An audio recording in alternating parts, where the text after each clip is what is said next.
Ladies and gentlemen, we are here for an additional stream of the year. Okay, 2025 is not quite over for us yet.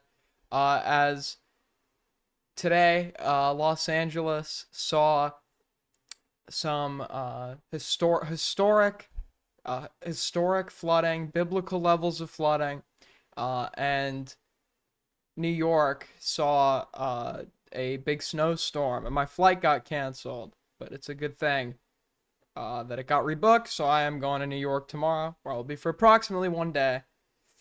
And then I will be going to England. So yeah, I was gonna save this announcement for after I got back from England, but I decided we'll do it tonight. We'll do it tonight because the year is coming to a close, and I don't think there would be a more appropriate time to tell you guys this. So put on your serious faces. We got to get this out of the way.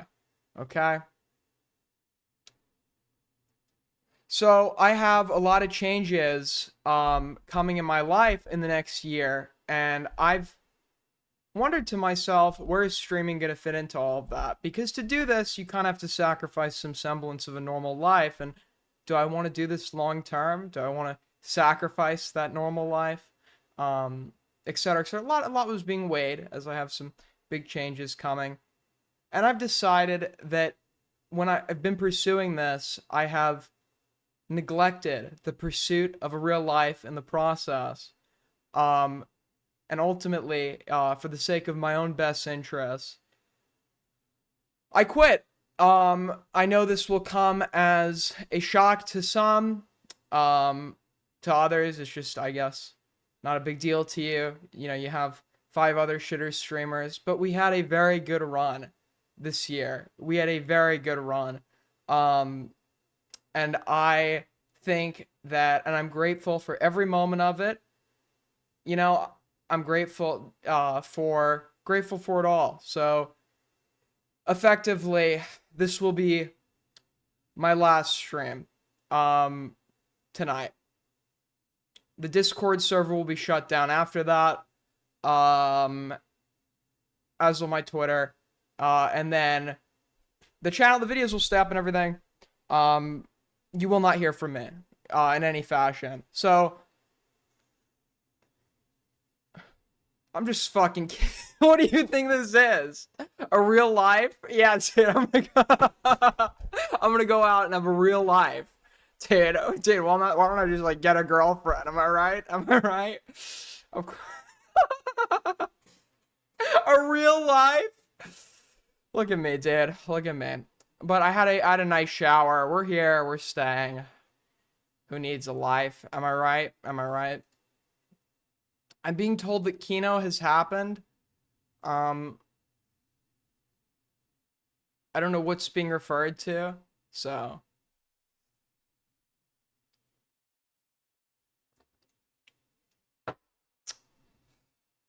I'm being told that Kino's happened. So if you have anything, link it because I don't have anything. So I mean, I'm just gonna like game talk to you guys when we watch some older retrospective stuff.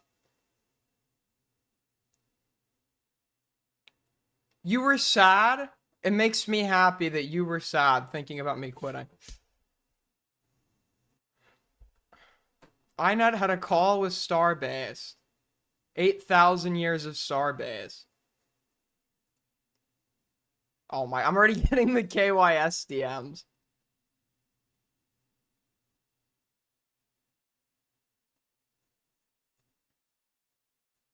Hold on.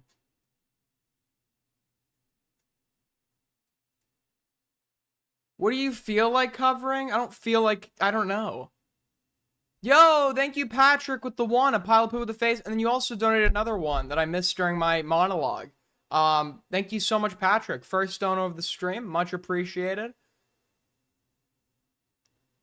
The INET Starbase VOD will not be up right now, guys. Well, I'm the only one that's gonna react to it, and considering this is gonna be my last live for like probably a little few days, and I'll have moved on by the time it's done. I mean, he really missed a marketing opportunity.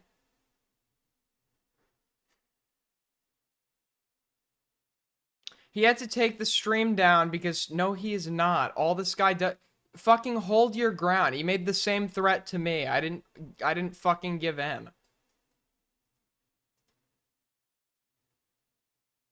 When someone threatens you like that, call their bluff. Like, people like that are all fucking talk. No follow through.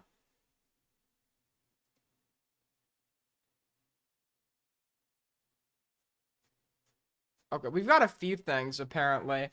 Um, does anybody want to watch Miss Anthropony's video on Robert so we can figure out what the fuck it is that Robert did wrong exactly that led to Lio berating him in the manner, abusing him in the manner that he did?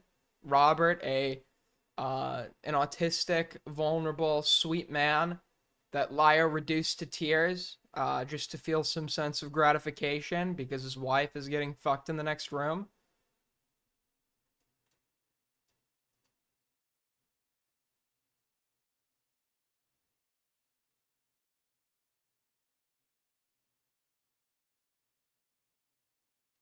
All right. Yo, thank you so much, Orpheus. Don't go, Aiden. Commentary needs a hero now more than ever. um, I don't want to be commentary. I want to do my own thing. I want to do my own thing.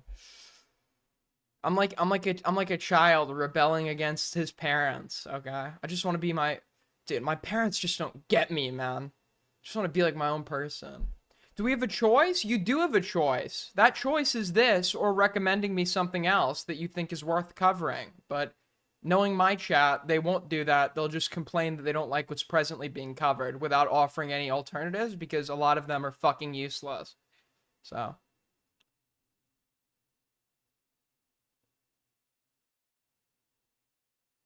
Actually, you know what? You guys don't like ACC? This is what we're gonna do instead, since there is no... ACC is not allowed anymore, according to... This is what we'll have instead. Okay. Dude, this is what we're gonna have instead. So recently, there's been a pretty big situation going on with the popular Roblox YouTuber Ultrahands, who has around oh shit 500,000 subscribers. Over the past few weeks, he has uploaded multiple videos claiming that he was arrested and sentenced to 6 months in jail. As a result, many people have been donating large amounts of money to him, despite there being no conclusive evidence confirming these claims are actually true. On top of that, there have been numerous allegations that Ultrahands may have lied or misrepresented what really happened in these videos. Because of this, a lot of people are now questioning whether this situation is being exaggerated or framed in Listen guys, he went to prison for gooning too hard. This is a part of the Trump-mandated goonicide that's going down. First they came for Nova, now they're gonna come... Not Nova. What's not Nova? Nautica. What is the guy's name who was jerking off in the drive-through parking, in the drive-through? Extremely misleading way. In this video, I'm going to cover this whole situation from start to finish. No, man, no ACC. You heard the chat. This is what they want. We're going to be doing this, and then we're going to cover Ethan Klein's beef with Gigi and Glammy over their coverage of the girl with the microphones, discussion of Dan Saltman. Okay, that's what we're going to cover after this, because no ACC. So let's get started with this first video. In his first video, Ultrahands claims that while he was going to a grocery store in Turkey, he was suddenly stopped by 3 men in a van who identified themselves as police. According to him, they were Cal is gonna believe this allegation, no question. He's gonna be like, this is how the Turks operate. This is what they do. Wearing uniforms, asked for ID, then forcibly pushed him into the van. He says they accused him of having a fake ID and called him. He claims that when he tried to resist or escape, the officers beat him repeatedly, smashing his head and face. Cal kept going on about how, because he's Greek and his grandparents were Anatolian Greeks. They lived in Turkey, and he said that Ataturk had persecuted his grandfather, and he kept going on about this. And I said, "Well, how?" And he's like, "He said mean things about him, and he fell down the stairs, and his shoes fell off." And I'm like, That's pretty bad, man. That's pretty fucking bad. I don't like the sound of that, man. I don't like the sound of that. Before eventually showing police identification to prove that they were real officers. He says his family tried to intervene, but the police refused to release him. Ultra Hands then claims he was taken to multiple locations, including a hospital where doctors allegedly examined him but did not treat his injuries. After that, he says he was taken to a police station where officers spent several hours writing a report. Despite being told multiple times that he would be released, he claims he was instead locked in a cell without his phone. According to him, he was later transferred to a facility where foreigners are held, then eventually to a deportation center. He was then given an ultimatum: stay locked up for up to a year or agree to be deported. He claims that the officers who beat him filed a lawsuit against him, accused him of. He also said that a lawyer warned him that if he fought the case and lost, he could face jail time, so he chose deportation instead. Despite this, the video's title states that he went to prison and was sentenced to 6 months. But again, we'll get to the contradictions a little later. In his second video, I don't care. I'm sorry. You're getting ACC. You're getting ACC, whether you like it or not. Let's figure out, for those of you that don't know Robert, to my knowledge, Lio never apologized for this. Lio very hypocritically used. Okay, let's say you have a friend. I want to give you a situation here. You've got a friend, right? Your friend is a big YouTuber. Your friend has a lot of people who don't like him. He's a polarizing figure. These people have no influence themselves. Many of them just don't like him. They snark him, say all sorts of shit about him, whatever. Your friend actively replies to all of these people, makes videos addressing all of them, makes alts to argue with other people, etc. And it's actually doing the opposite of what he's intending, and the criticism goes further, right? And it keeps getting worse and worse. Now, you have this friend in front of you that's come to you with this problem. What do you do about this? Well, many of you would answer what you would go and do about that is teach your friend who has a platform and is on the internet, and by virtue of being on the internet is going to have to deal with some of the shitty stuff that comes with that, like having people say mean shit about you. Teach him skills to not let it get to him, to remove the negative effect of it getting to him, and him, in the course of trying to address it, making it worse. You could do that. You internalize his locus of control and teach him you can't affect others, but you can change what you're doing to minimize the harm. Or you could handle it like a fucking immature toddler dumbass, except instead of an immature toddler dumbass, you are a fat 40-year-old in Texas whose wife loves another man. And you could take the time to go track down and in a VC talk to every shitter that has ever had a criticism of him. Find new criticisms to make them look really bad, to make it look like you're not being like petty and like dumb, which you are in the course of trying to confront these people. And if you don't have anything, confront and berate them anyways, because they're part of this group that's criticizing your friend online. Well, that's exactly what Lio Convoy did, and he did it to an individual by the name of Robert, who was critical of Zaid Misanthropony, who was engaging in the behavior that I just previously described. And in the course of this call, Lio was cruel, insanely ableist. It was an unfair fight. It was ganged up on a, obviously you could tell he's verbally stunted, on an autistic guy, for no good reason. The guy didn't do anything wrong. But I was wondering, maybe there's an aspect to this I'm missing. So let's see what Misanthropony, Lio's butt buddy, who he was white knighting for, let's see what Misanthropony's original issue with Robert was. Okay, this is a 3-minute video. You little piece of shit. I gave you a chance to move on. I gave you a chance to put this behind you. I was willing to forget about you and never speak of you again. And then you do this? Coyote Lovely was very nice. What did he do? The tweet you made below is worse than the tweet that got your father suspended, and they drove a friend of mine into a depression. I guess this means you're a liar too. So the reason that he puts father in quotes is because at this point in time, Misanthropony was suspected of making alts pretending to be people, an accusation which he later admitted was true. And never speak of you again, and then you do this? Coyote Lovely was very nice to you. He was nice. No, he wasn't. Coyote Lovely was insanely manipulative in the call. Robert is legitimately insecure about being called brain dead I got the vibe that Robert is somebody that these were things that he was picked on for throughout the course of his life, and it's an area of insecurity for him. He's autistic, and you can hear it when you can hear some of that carry over when he talks. And people who are unable to mask or visibly suffering from or who visibly are autistic, face legitimate ableism throughout their life. And Robert was obviously very scared and upset by being called certain things, and Coyote came in as the good cop, there to comfort Robert, but he wasn't actually there to do that. He was there to facilitate what Lio wanted to happen, which is Robert humiliating himself and getting screamed at. Nicer to you than any of us, and then you do this to him, all because I called this to him? He blocked him. Wait. I'm sorry. This whole Lio Robert call is so much more fucking unhinged when you realize what exactly it is that Robert did. I went through Robert's tweets at the time. Robert is not like an edgelord troll. His tweets are incredibly restrained. He's literally saying, I just don't agree with you. Robert is not like a fucking troll trying to snark and be like KYS and shit. It's mere disagreement. And then here, Coyote Lovely, who's a duplicitous fuck, that was coming to Robert under the guise of being the good cop that was there to help him, right? I guess Robert saw through this. Robert did what Lio apparently is too fucking stupid to know how to do and tell Misanthropony what to do, and he blocked him.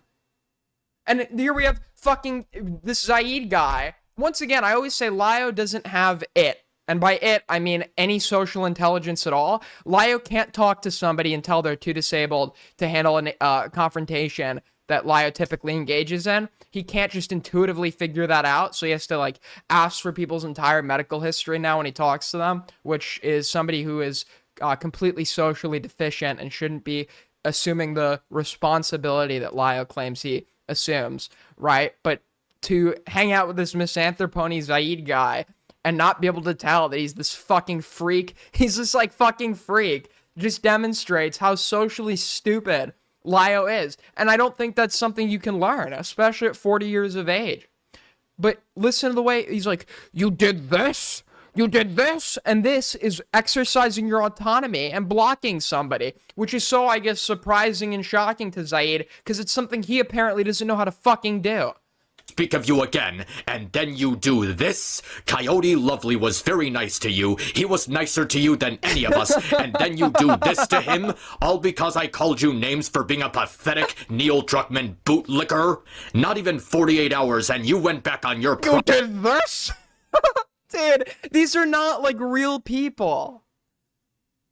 promise, and when Coyote confronted you, you blocked him like the pathetic coward that you are. I don't care what beef you have with me, you had zero reason to do that to him. For over a year, you have been stalking me, going to every Let's pathetic stalking, because they love to use this word, which is why when Lio claims that the DMs that he can't provide, because, and I admit this, to be fair to Lio, Bunny Chan deleted her end of the DMs, so Lio just goes and says Bunny Chan sexually harassed him. Lio never delves into the specifics, like the details, of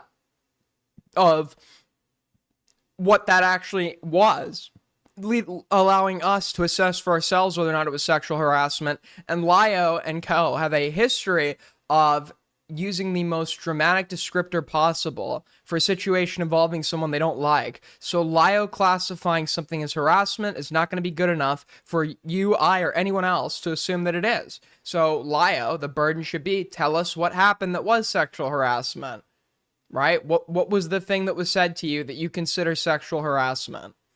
Where was I going with this? But they, for example, accuse people of stalking. This is the stalking. Your promise, and when Coyote confronted you, you blocked him like the pathetic coward that you are. I don't care what beef you have with me, you had zero reason to do that to him. For over a year, you... This is stalking. A video that's nearly 30 minutes long is a preview? have been... Oh yeah, you would not believe the kind of crap the Fandom Menace has said, and look at this tweet from Misanthropony. He thinks Trump needs to move in from his presidential loss, but Misanthropony can't move on from a game from a game-winning game of the year and a movie from 2017. Stalking me, going Misanthropony, you don't need to be a needless jerk to users who do not deserve it. to every pathetic Misanthropony, you sure it's not because of the toxic hate-bearing fans? attempt to destroy Another rant comment by Misanthropony after someone called them out. So that's just a screenshot. my YouTube channel. There is no world, and by the way, Lio affirms and does not dispute Misanthropony's characterization of this as stalking. There is no fucking world where this is stalking or even harassment. This is actually super light, like, snark or criticism from somebody who doesn't like you on the internet. Like, there's almost no ad hominem. The worst case of ad hominem that I've seen in any of these instances is him calling you a fucking jerk. And if him calling you a jerk causes you to fixate on him for more than 5 seconds, you're obviously very clearly a fucking lunatic that needs to be locked away. Because the fact that Lio could engage with this guy and not understand that he was the problem lets you know how socially fucking retarded like he is. Constantly going through my Twitter and DeviantArt for anything you consider ammunition against. And it's funny that Misanthropony brings up this criticism when he couldn't continue contact with people. He'd go find their DeviantArt and talk to them. If somebody blocked him, he would make alt accounts to go try to talk to them. Like, this is nothing. Did the block button not exist back then? It did, because whenever Lio's talking to somebody who was criticizing Misanthropony, they would say, if Zaid bothers you, why don't you just block him? And it's like, wouldn't that... Misanthropony doesn't want these people have criticism, and they're just going to publicly vocalize that criticism, and they're okay with that dynamic, so there's no reason to take further action. Misanthropony obviously doesn't think that's good enough, and wants them to just stop, period, which is an unreasonable expectation, so the impetus should be on him. It should be his burden to block. And Lio seemingly never suggests that to him in any of the calls we've heard. The calls with Rosa, the calls with Robert, right? We've never like heard Lio say, you know, you're gonna get criticized by people online, Zaid. Like, it just comes with it. You need to learn to ignore these people. To me, you took a screenshot of someone trying to one-up me when they went into my Twitter to mock me over Star Wars over Star Wars, dude. This was the when he talked during the Rosa call. When I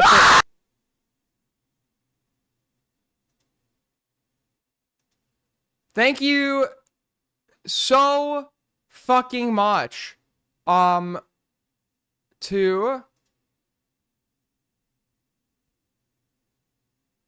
Forgot I still had that on. Cal with the 50. Thank you so fucking much. Hearts Roller with the 3. Fuck the chat. I love ACC. Go off, King. Thank you so much. But Cal as well. Thank you so much, Cal. That is super based. Super fucking based. Thank you so much. all I was doing was commenting on the improvements that Pixar made to the human models in their animated movies. And Chris, thank you for the 2. Hold on.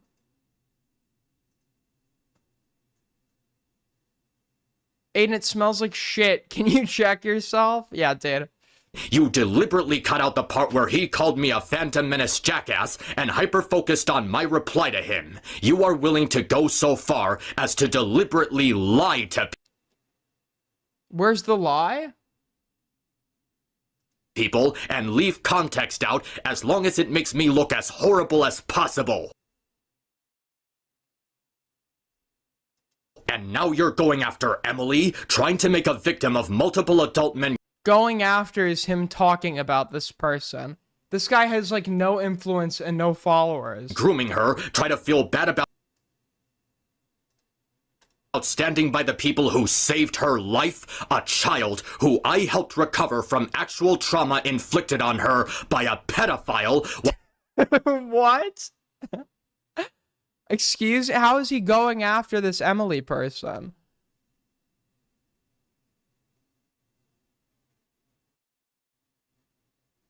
Wait, this isn't even... The tweet he shows going at... There's no proof that he's going after who he says he's going after. So that just seems like a lie. Yo, thank you for the $1, Patrick. A pile of poop with a face. her, try to feel bad about standing by the people who Dude, saved her.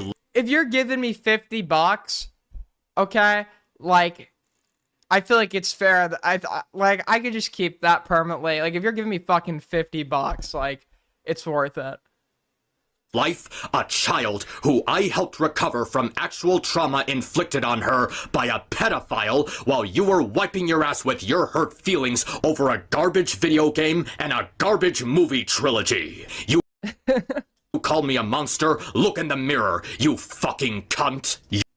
Robert! You're exactly the kind of person that The Last of Us Part 2, the Star Wars sequel trilogy, and Ghostbusters 2016 was made for. A stupid consumerist retard who's willing to mindlessly shovel the contents of an unflushed toilet down his...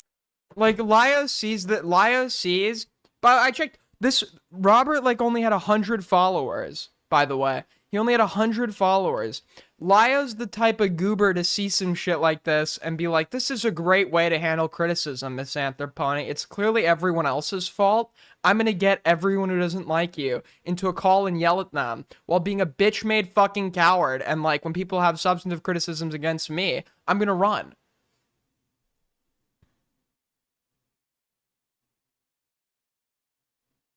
throat, regardless of how grotesque it is, as long as it has the name of a big brand IP slapped onto it. Someone who's willing to ignore very blatant problems staring them in the face and act like nothing is wrong in favor of siding with a corporation that wouldn't give two shits if you dropped dead today. And you're getting the humiliation Based?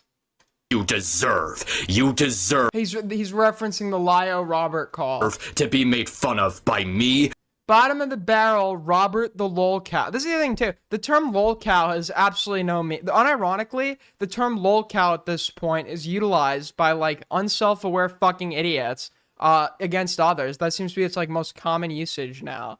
Well, not now. This was years ago. This is 2021, but it still, like, persists today. Where, like, people call anyone they've ever had a grievance with a fucking lolcow. It, like, holds no weight. $2 from Chris. Pair character putting his hand in front of his mouth while blushing. That's how I am when I see you, Chris. Pookie. By the people in this Discord server, by Mueller, and by the people of EFAP, because your actions have proven that all the time Coyote spent being nice to you, being level-headed with you, his willingness to understand your side of things meant jack shit. He gave you his trust, and you threw it in his face like yesterday's trash. You lied to his face, because you don't care about anything except your miserable crusade to discredit me. Knowing that... Does anybody have the original Jordan allegations against Lio? And why were... Can I... Listen, once again, I'm totally willing to accept that people have concocted bullshit against Lio. I understand this. I'm not going to blindly believe every single allegation made against him. But people have dismissed the allegations made by Jordan. And I'd like to know why. And I'd like to know what Jordan said.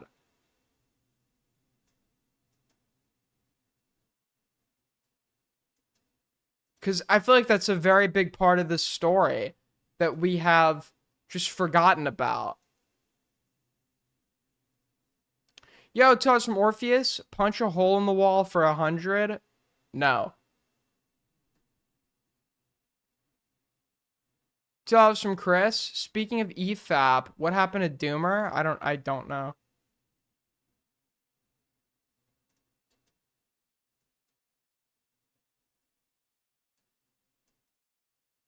Why were the Jordan allegations, whatever the fuck those were, disregarded?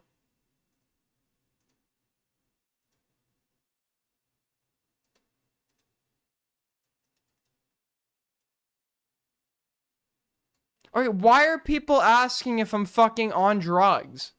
I do not take, I don't take drugs. Okay? I am, you know, they said to me, they took my blood work and they said to me, I've never seen a more sober person than you. They said that to me. I actually walked out with a most sober person sticker.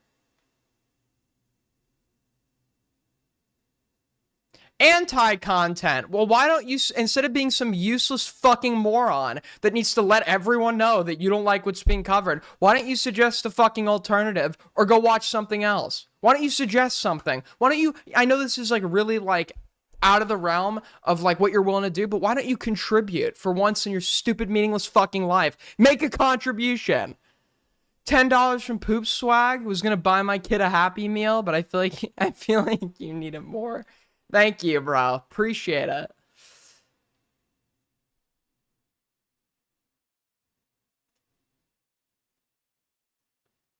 Check inbox. Tell me you aren't high as a kite.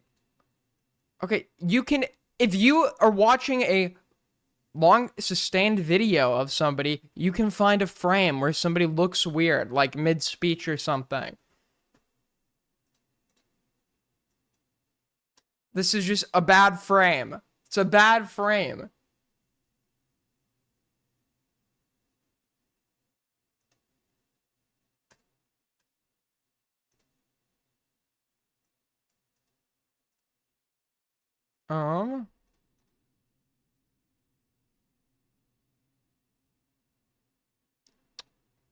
Okay.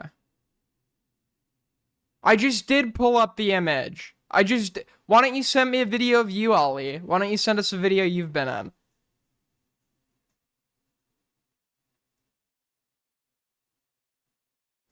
Okay, I mean, I'm looking at inbox. We've just got like, I will never cover anything where it says that has the words Ethan Klein in it. Wait, there's apparently we have apparently there was another public quarrel between. Oh, this is from September. We already saw this. Who wants to run that line of like rhetoric, right? No, not fuck you. I won't vote any Democrat. We already saw this when it happened in September.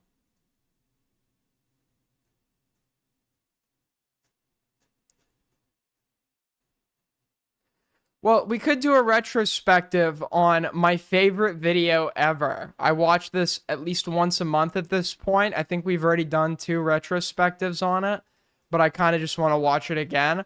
Has anybody ever heard of somebody by the name of Birdie? Have we ever heard of this person?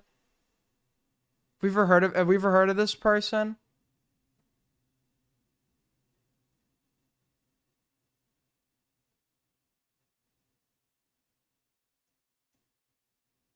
Yeah, I saw her asking for her stuff back in Jay Stock's chat. Yes. Yes.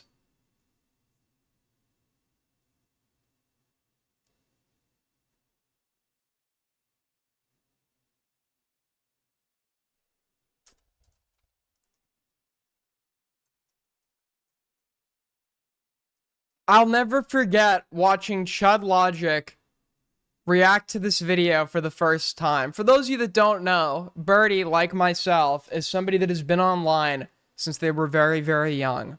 Okay, and by virtue of that, it's like, I don't know, you're like a bloody piece of steak being thrown into a shark-infested ocean. You're susceptible to all sorts of man-made horrors beyond your comprehension. And especially when you're existing in a plane like the art commentary community, there's a good chance, not only are you probably going to be fucked up, but you're going to get exposed to fucked up people, etc. But Birdie, if I remember correctly, Birdie was, and there used to be, I think, a rule on Kiwi Farms. I don't know if it's still maintained partially or whatever. This is what I've heard. I don't know if this is like a urban legend.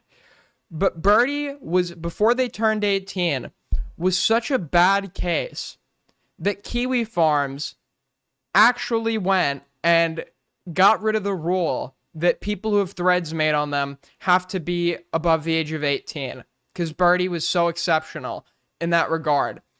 But Birdie recently gained prominence again this year over the Cine Bear shit. Birdie has a very tumultuous history, and who better to tell us about it than Birdie themselves, okay? We watched this video, I think, exactly a year ago today.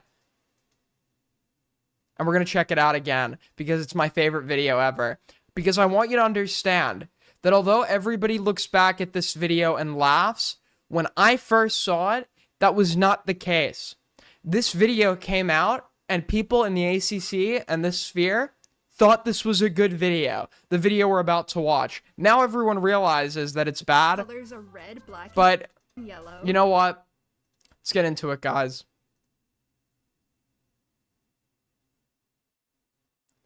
Brace yourself. Colors are red.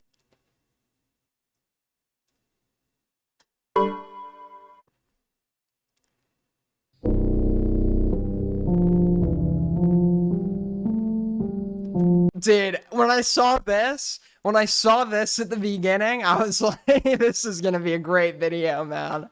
This is gonna be a great video. Dude, we got the whole lineup. It's like a movie poster when you see all the A-list actors credited at the bottom. You're like, dude, this movie is like a fucking fire lineup. Dude, we've got grooming, SA, CSA, child abuse, neglect, emotional abuse, COCSA, animal abuse, animal neglect, medical neglect, self-harm/suicide, harassment, sexual harassment, revenge porn, incest, NSFW art, transphobia, racism, mental illness, psychosis, paranoia, abusive relationships, dice.org.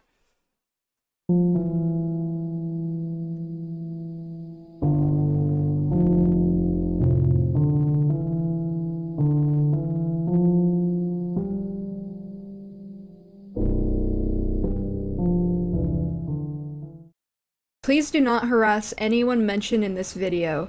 Harassment is not condoned, nor is vigilante justice. Please do not attempt to contact those mentioned. This video is for explanation purposes only. Hi, it's Birdie, or Damage Coda 6669. And then I'll never forget, dude. I'll never forget. It's like a where were you on 9/11? I'll never forget seeing the first frame.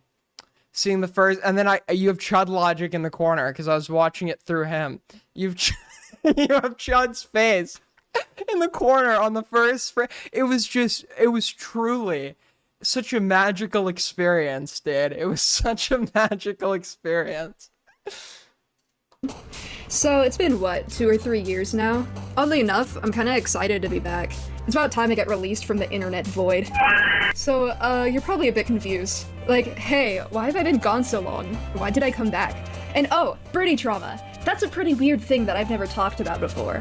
I'll get into all that juicy stuff in a bit, but first, I'd like to properly introduce myself for the first time. Hi. Aiden, I'm gonna draw. You can't hurt me anymore. The artists can't hurt me anymore, okay? One downside to doing ACC content is I have to deal with artists, okay? And I've said many times before, I'm bigoted against artists. I'm bigoted because the artists I used to know back then were the bitchiest people ever, dude. They were like they'd wanted like veteran status over like drawing online. And I was like, your art isn't even like that fucking good. Like, come on. What are you doing here? But one consequence of covering stuff in relation to this crowd has been the creation of material every day, by the way, that is honestly, Ace Howler just sent me this. I want you to know, whoever fucking drew this, I honestly wish the worst for you. I hope 2026 is the worst year of your life, and it ends with you using heroin in a motel room in like Albuquerque, New Mexico. Okay, I honestly, they did it with me as a badger. They did it with me as a woman. They did it with me. Yeah, it's like next I'm gonna get drawn as a fucking bowling ball. My name is Jack, or Lucifer. My $5 from Chris. Can you explore your rectum instead of covering this, please? I think I'm gonna have to pass. pronouns are he, it. I'm 19. I'm aroace and gay. Ooh la la. My favorite colors are red, black, and yellow. I'm a demon kitty. I love rainbows and tacos and cats and randomness. How can you be aromantic, asexual, and gay? Unless I'm missing something, because everyone uses this cope when like somebody says they're gay and asexual. The cope always is, well, that doesn't necessarily denote like romantic attraction. You could be asexual but have romantic attraction to members of the same sex. But this person is explicitly stating that they don't have romantic attraction and they don't have sexual attraction. So how can you also be gay? Like, how does that... I don't understand how that works. I love Scene and Decora K and emo, but that's pretty obvious, isn't it? I have Like, at this point, you're just lying. You're just lying. evil autism. I love South Park, BoJack Horseman. We need to just make it... People need to start proving their sexuality. And, like, honestly, you just need to start proving it. Moral Oral, Doki Doki Literature Club, Miracle Musical, Milo Pony, JoJo's Bizarre Adventure, and other thingies. I have a kitty named Squirt. So during the making of this video, we got another cat. Dude. And I named her Stupid. Dude, this is dude, Scorp and Stupid. Now, have we seen any updates on Scorp and Stupid, by the way? I suggested to Goat Kato that she should adopt them and take them in.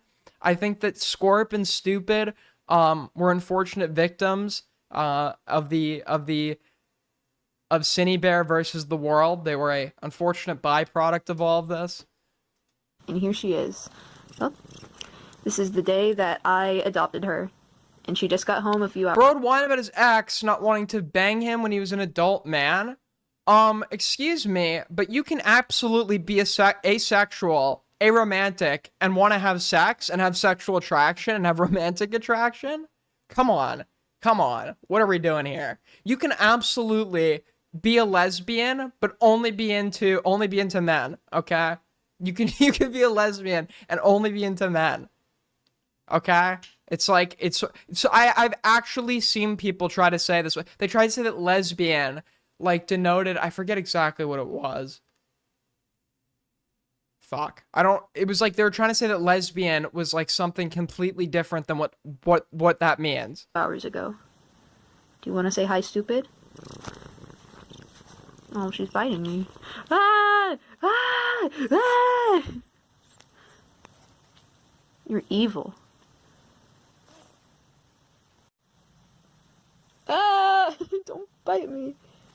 Are those... I'm sorry. Oh, no. Okay. Ah! Don't bite me. How is this video still on YouTube? Discuss the future of my channel with all of you and what to expect from me from here on out. I should not have replayed that. I was just very curious. Things are going to be pretty much the same as before content-wise. I'm here to make animations that I think are neat, usually with some songs that I like. I might throw in some animation memes here and there too, because why not? I've got some animations ready to post that I really enjoyed making, and I think you'll all enjoy them too. I'll be uploading more, which I think are pretty cool. Or you can save these cats. I will never get a cat. They, like... I've been looking for this video. Somebody online made a great point. It's like cat owners like they'll be like, "Oh my god, my cats are the best thing ever." Like, yeah, he like hisses at me and scratches my face. And like, yeah, he's like vomiting fur balls all over the fucking carpet. And like, yeah, my house is now like a feline toilet. And like, yeah, like he does like bite me and jump onto my desk to claw my eyeballs out. But cats are so cute. Oh my god. Visit my toy house to read about my characters. I have a few story projects I've been planning for a while too, so keep an eye out for those. Like Seth's Deadly Sin. There'll be plenty of fun stuff for all of you to check out, I'm sure of it. Also, some of my art is pretty gory and contains dark themes, so be aware of that while navigating my content. I have a straw page that explains this more in detail, so I'll link that in the description, and you can read it if you'd like to know more about me. Now prepare to go crazy and lose your mind. My animations are guaranteed to give you all super autism. Hold on. I'm eating mini tacos. Now that all the fun— Oh, so quirky, dude. This is literally me, okay? This is literally me. I'm just, like, awesome and, like, kawaii and, like, arrow is. Dude, it's literally— I watch this, I'm like, it's literally me, man. You're retarded for thinking that, Aiden, to be honest. Low IQ opinion. You say this while you have, like, cat scratch disease and your house smells like fucking shit. Stuff is out of the way. I'd like to start explaining why I left and why I came back. I'm going to be very vulnerable for the rest of this video, so please consider the trigger warnings at the beginning. Or the ones on screen right now. Should I just make a new rule? If you're complaining about the content being covered without suggesting anything yourself, should I just make a rule that you're banned? For life? That seems like a great rule. That honestly seems like a great rule. If you are a member of my family watching this video, including my parents and grandparents, I kindly advise that you stop here. Alright, we can't watch this. Sorry, guys. I do not wish to have you be part of my internet life because you have— Yeah, okay, I have a child. Alright, I have a child. I had a one-night stand with somebody in a Saigon whorehouse once, many years ago. And yeah, I'm this person's father. Okay, so we can't keep watching. irreversibly hurt me, and I'm going to be straightforward and honest about the damage that you've done. You will be anonymous and safe from harm in my video. I ask you again, please stop watching. If you wanted to hear about the ways that you've abused me, you would have listened to me a long time ago, or reflected on your own actions. Okay, cool, bye, go away. And also, quick thing here, to everyone else watching this, hey, I would really, really, really, really appreciate it if you didn't go after my family like you keep doing. Yeah, Scorp knows. Yeah, Scorp's So why would you, like, if this were happening, why would you ever think that, like, your YouTube channel would be a place where you should be talking about family matters if the people that have interacted with you in the past clearly don't respect that boundary and you're just gonna give them more material? Please leave them out of this. This is for explanation purposes. Like, they abused me very much, but, like, going after them is going to hurt me very much. Which is probably the reason a lot of people will go after them, if they do after watching this. Which, like, I wish I could do something aside from just saying this, but this is the best I can do. I wanted to tell the truth, and I'm going to, but it might have some consequences that I don't intend. Don't be the cause of it. Don't do this to me, please. Originally, I was gonna mention here how abusive my parents have been to me my whole life, but due to recent events, I've come to find that my whole family is abusive. Not even paying it. The game's not even launched yet. Not just my parents, and I'd like to talk about it. Well, with the exception of my siblings, of course. I'm talking about my grandparents. This is gonna be a long story. Don't care. Psychosis in September of 2023, so this is just something that I live with. I mean, I was diagnosed when I was 14 too, but, like, I was in denial. It only hurts because people learn he's the one that abused them in truth. Yeah, I mean, I wouldn't doubt that. I'm very dubious when it comes to, like, somebody like this. I like to believe that it's all nurture and, like, they were a product of abuse. But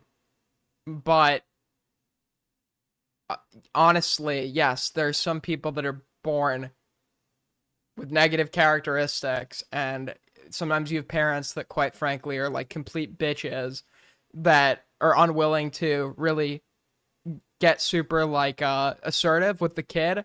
And I feel like this person would be the product of, like, lenient parents, if anything. Like, the fact that they've been able to engage with the internet in this capacity for the period of time that they have, where it's had very real detriment to the family and their own real life, indicates these are probably parents that are actually unwilling to completely say no to the child. About it for a long time, so, like, I just got diagnosed again. At the moment, I'm unsure what disorder in particular I have because I had to stop seeing. He hit his sister and dragged his autistic brother up and down the stairs or something. Had a history of being physically violent with all of, and he probably, honestly, was probably, like, the subject of, like, all of the family's, like, attention, trying to deal with his shit, which probably, like, took away from his other siblings', like, experience growing up. 5 from Autism 420. Aiden, I bought Hoi 4 because of you, but I haven't played it yet. Any quick tips? If I was to give you some quick tips, I'd need to hand you a textbook. Supply. Supply. Supply. Supply. Supply. If your logistics for infantry, artillery,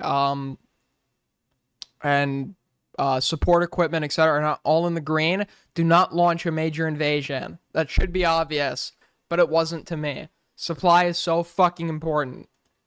My psychiatrist because I moved to another state, which I'll elaborate on in a little bit. He initially diagnosed me with depression with psychotic features, but as I elaborated on my symptoms, he realized it was something more severe and that I'm most likely schizospec. So at the moment, I just call it psychosis for convenience. So, back then, I obviously didn't want to have a psychotic break again, and I had nothing else to live for aside from the internet, so I attempted suicide.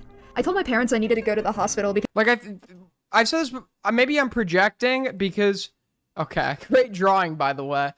You know, I've said this before, like, I was online very young, younger than I should have been, and that was because, not because I was being abused, it was the opposite. Like, I just had very lenient, like, super fucking lenient, parents that just were really hands-off, like, to an extent where it's like, yeah, I kind of, you know, wish that, you know, I had more active parents or whatever, but, like, I'd be alone for prolonged periods of time where I could kind of do whatever the fuck I wanted.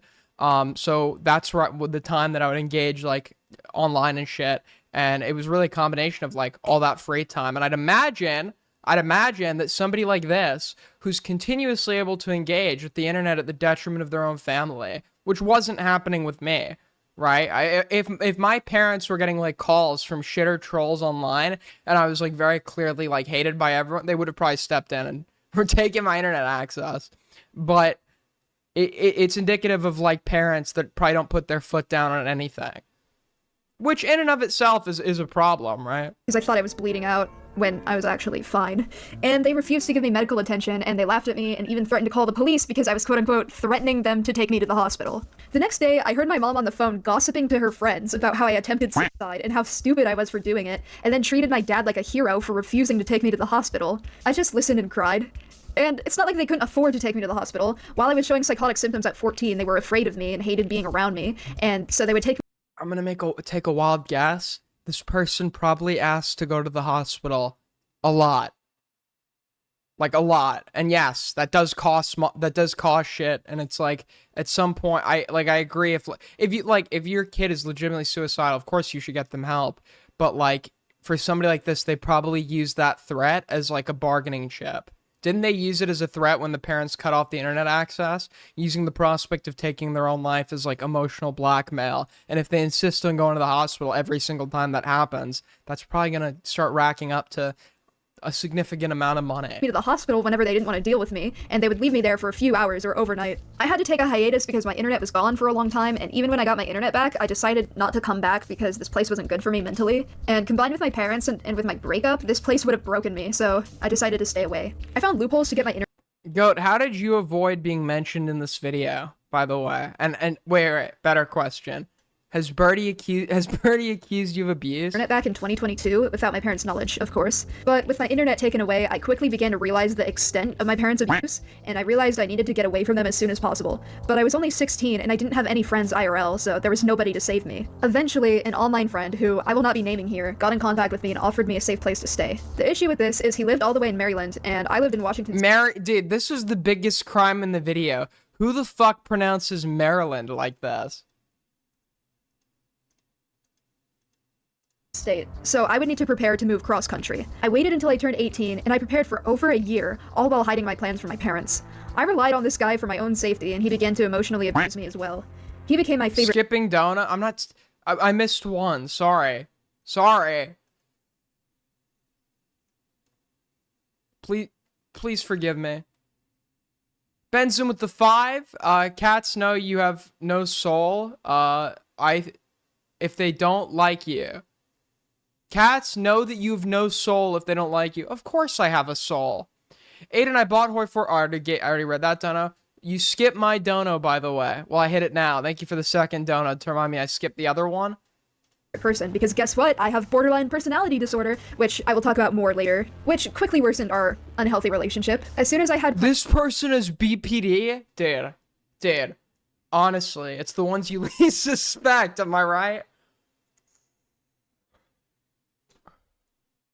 And ready to purchase a plane ticket, he blocked me, leaving me back at square one, stuck in my abusive household with my parents and with no support system at all. He intended to let me stay at his mom's house, and I was under the impression that she knew I would be coming and that she was allowing me to stay there.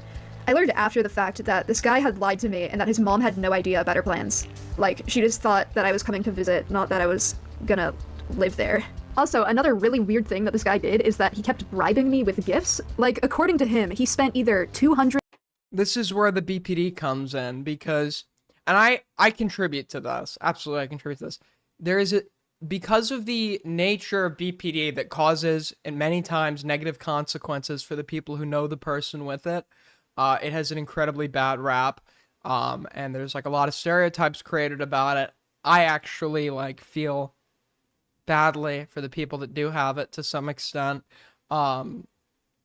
But like what will happen is if you've been put into it's called splitting, right? Where where like people are all bad or all good. And if you get put into the category of all bad, any behavior is going to be interpreted through the most paranoid, negative light possible. So if somebody's like showing you kindness, you could like assume that this is like an act that is intended to like manipulate you or like hold shit over your head so they could control you, etc. When that might not necessarily be the case because you've put this person to the category of all bad. to $400 on gifts for me from like Amazon that he planned to give to me. Nah, fuck BPD. If you have BPD and refusing to treat it, well, okay. there's no cure for it, right? There is promising results, or there's studies have consistently shown that the symptoms just actually reduce with age to some extent. There's no, you could treat the symptoms. There's no treatment for the underlying disorder. And a lot of times people with it can be hard candidates for therapy. There's so much stigma around it that many times therapists will refuse treatment to people that do have it. when I arrived at his house. And like, even weirder, I have proof that these gifts were real. He ended up sending like 3 of them to me in the mail. And he would hold these gifts over my head constantly to like manipulate me. Like, whenever I did something that he didn't like, he would try to control me by being You know, treating doesn't equal cure, right? Yes. No, yes, but the treatment is like very like surface, like the treatment would be like something about BPD is like heightened strong emotions. So like you can like take SSRIs and shit to help some of the co-occurring problems, but things like splitting core components of BPD, you can't really like remove those. like, dude, I spent like $300 on gifts for you, and you're gonna You act can like do that's not. I know that DBT, dialectical behavioral therapy, has shown some positive results in people with it. The underlying point is that BPD is notoriously hard to treat. this, you're such a bad friend. And like, he would keep increasing the price every time he like used this tactic. Like, it started out as like, I spent $200 on you, and then it went up to like 400. So honestly, I don't know how much he spent on those gifts. And also, I never asked for them. It honestly, to me, it felt like a huge burden. I never asked for Oh any. my! Someone does something nice for you, and it's like this person was such a burden on me by getting me gifts. I mean, even if that's true, you understand as an adult, you understand that. Like, honestly, I've had this feeling too. I have like anti-hoarder anxiety. I'm insanely minimalist with what I keep. I don't like keeping things around that I don't use. So sometimes I get like a bit anxious when someone gets something for me that I'm not going to use, and I just have extra stuff that I don't like. I declutter, I guess. I don't like having extra stuff, and it's like, yeah, I guess it's like a burden to have it or whatever, but it's like I understand that this person this person is doing something nice for me, and I show appreciation for that because the underlying result is that they are willing to go out of their way for me, and that overrides any burden that's brought by the giving of a gift, right? And you would never actually vocalize that out loud, even though I just did, because it makes you sound like super fucking self-centered and like ungrateful. The gifts. He just decided to Yo, thank you for the 5. love bomb me with them, and I couldn't do anything because holy What are shit, my that's thoughts on? I agree. a lot of money to spend on like a manipulation tactic. If I'm being honest, that's what it is. Like, holy moly. So now it's the beginning of 2023. I ended up moving 4 times in just this year, and I endured so much abuse, which I will elaborate on shortly. I got back on my feet quickly, and I prepared to complete my GED so I could get a job and afford to move out. Despite the significant progress I was making, my parents kicked me out very soon after I turned 18 with the intention of leaving me homeless on the streets. The day I was kicked out, I went to my grandma's house, and she allowed me to stay there and eventually decided that she would house me until I could afford to move out. I was already working towards completing my GED, so this seemed viable at the time. Issues began to arise when she expected me to wake up early to go to school 3 days a week and work on math at home for an hour every day, as well as getting to all my appointments by myself, which I know it sounds ridiculous that this is where I began to suffer, but I dropped out of school in 9th grade and I have super autism. There's also the fact that I can't drive, so I would have to take public transportation to these education programs and wherever else every time I needed to go, and it was a 15-minute walk to the bus stop every day. It was the middle of summer, and I didn't have any cool clothes thanks to my parents' neglect. There were also a shit ton of other things I was dealing with at the time. Dicker's got you some gifts. What did he get? Sorry, I was reading something. What did he get?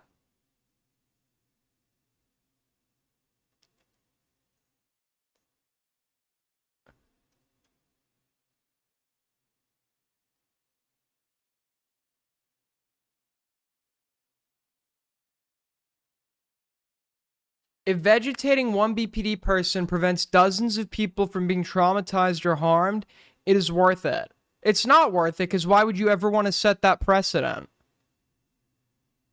It's like, at that point, should we start vegetating like anyone who who like burdens someone else, who has like a disability that burdens someone else. That's like an incredibly dangerous precedent to set.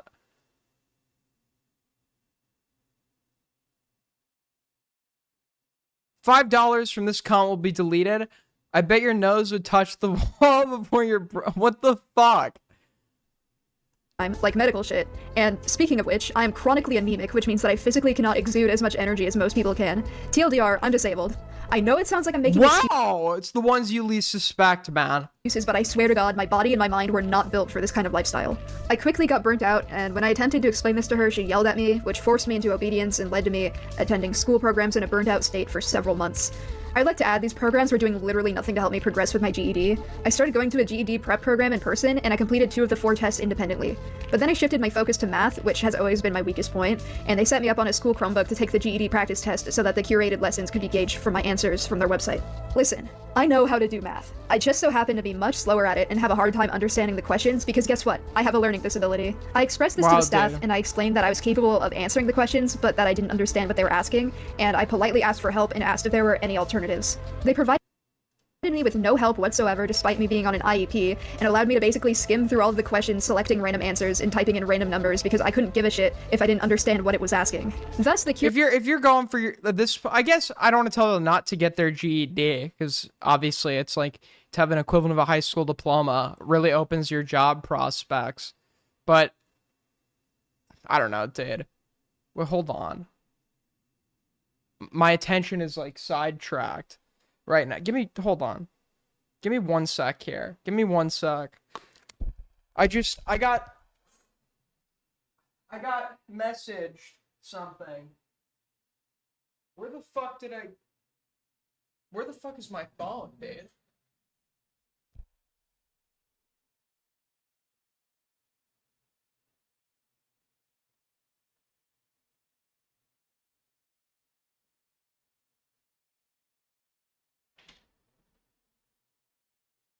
Okay, I guess I just don't have a phone anymore. That's cool. That's fine. Okay, that's fine. It's cool that I never had that. Apparently, everything I own has fucking legs, and it walks away the exact moment I fucking need it. curated lessons were inaccurate to my education level, not that it mattered because I can only process information when being taught one-on-one. So I would have to go in there every week and stare at That's not true. That's not true. It might be easier to process that information, but these are like all preferences that you have to, like, there are ideal learning circumstances for me that I understand cannot be like completely fucking replicated. And if anything, you're not gonna be able to replicate that in a work environment. So you have to learn how to get around it. a screen for over an hour while pretending to do math, sometimes even trying, but not absorbing any information whatsoever. I really did want to complete my GED, so I put in an effort to be put on a tutoring list in that program, and I attended the tutoring sessions every week. The issue was, none of these tutoring sessions were one-on-one. It was a classroom setting where a tutor would write random shit on a whiteboard based on requests from other people in the classroom, and I don't know if you've noticed, but I fucking hate public school style education because throughout my entire life, being a disabled dude, I have learned nothing from it. I specifically requested tutoring so I could have help with math one-on-one, but because of the misleading role of the tutor, I made no The misleading role of the tutor? progress at all. What is it? They said they were gonna help you with math, and like you actually just like the tutor operated out of like a janitor's closet, and like it was like tickle fights, and it was they made you tickle. I'm sorry. It was it's okay. Once again.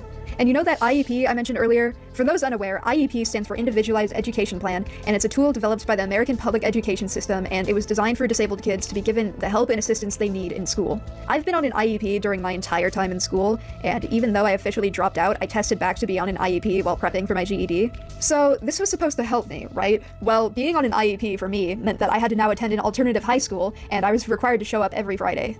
I would go into a classroom early in the morning every Friday and simply be asked to go on a website and study. Same exact bullshit as the GED prep program, except I had to bring my own laptop to the school, so if I managed to forget it, they would literally just have me sit in there for an hour doing nothing. Most of the time, the website wouldn't even open, and when I asked the teacher for help, she told me to just email my caseworker at the GED prep program and get her to figure it out. Completely and utterly useless. Apparently, they were also supposed to help me with emotional— Like you, apparently, who's given infinite resources, and it somehow never gets it right. regulation, but that never came up in that classroom once. At the end of the school year, the teacher I do wonder why the emotional regulation component was was integrated into the IEP, like why at this alternative program they had to be taught this or was a part of it. Like in the context of their prior schooling, did they show that they had a complete lack of emotional regulation? Because I think the answer would probably be a resounding yes.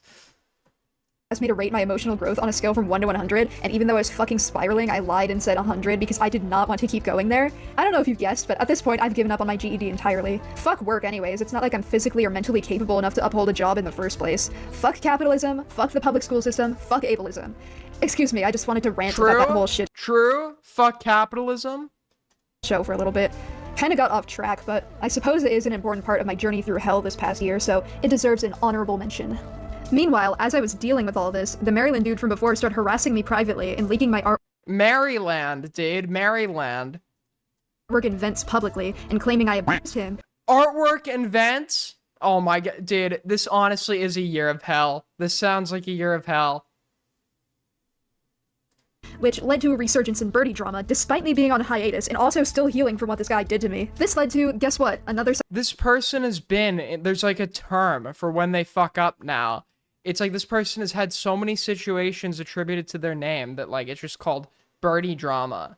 It's just like it's just like a term now. They're gonna add it to the dictionary.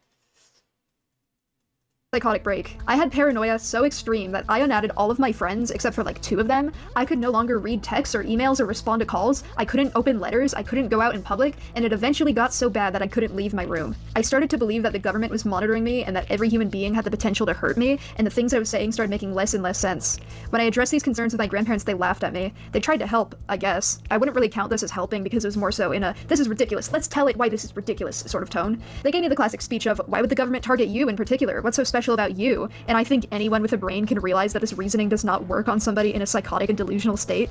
Even worse, I had paranoid reasons as to why the government was targeting. Okay, if that's what that's probably gonna be, by the way, if your grandparents are saying this, like, the average person, especially people from a generation where mental health was heavily stigmatized, are not gonna know what the fuck to say in a situation where you're having, like, complex delusions.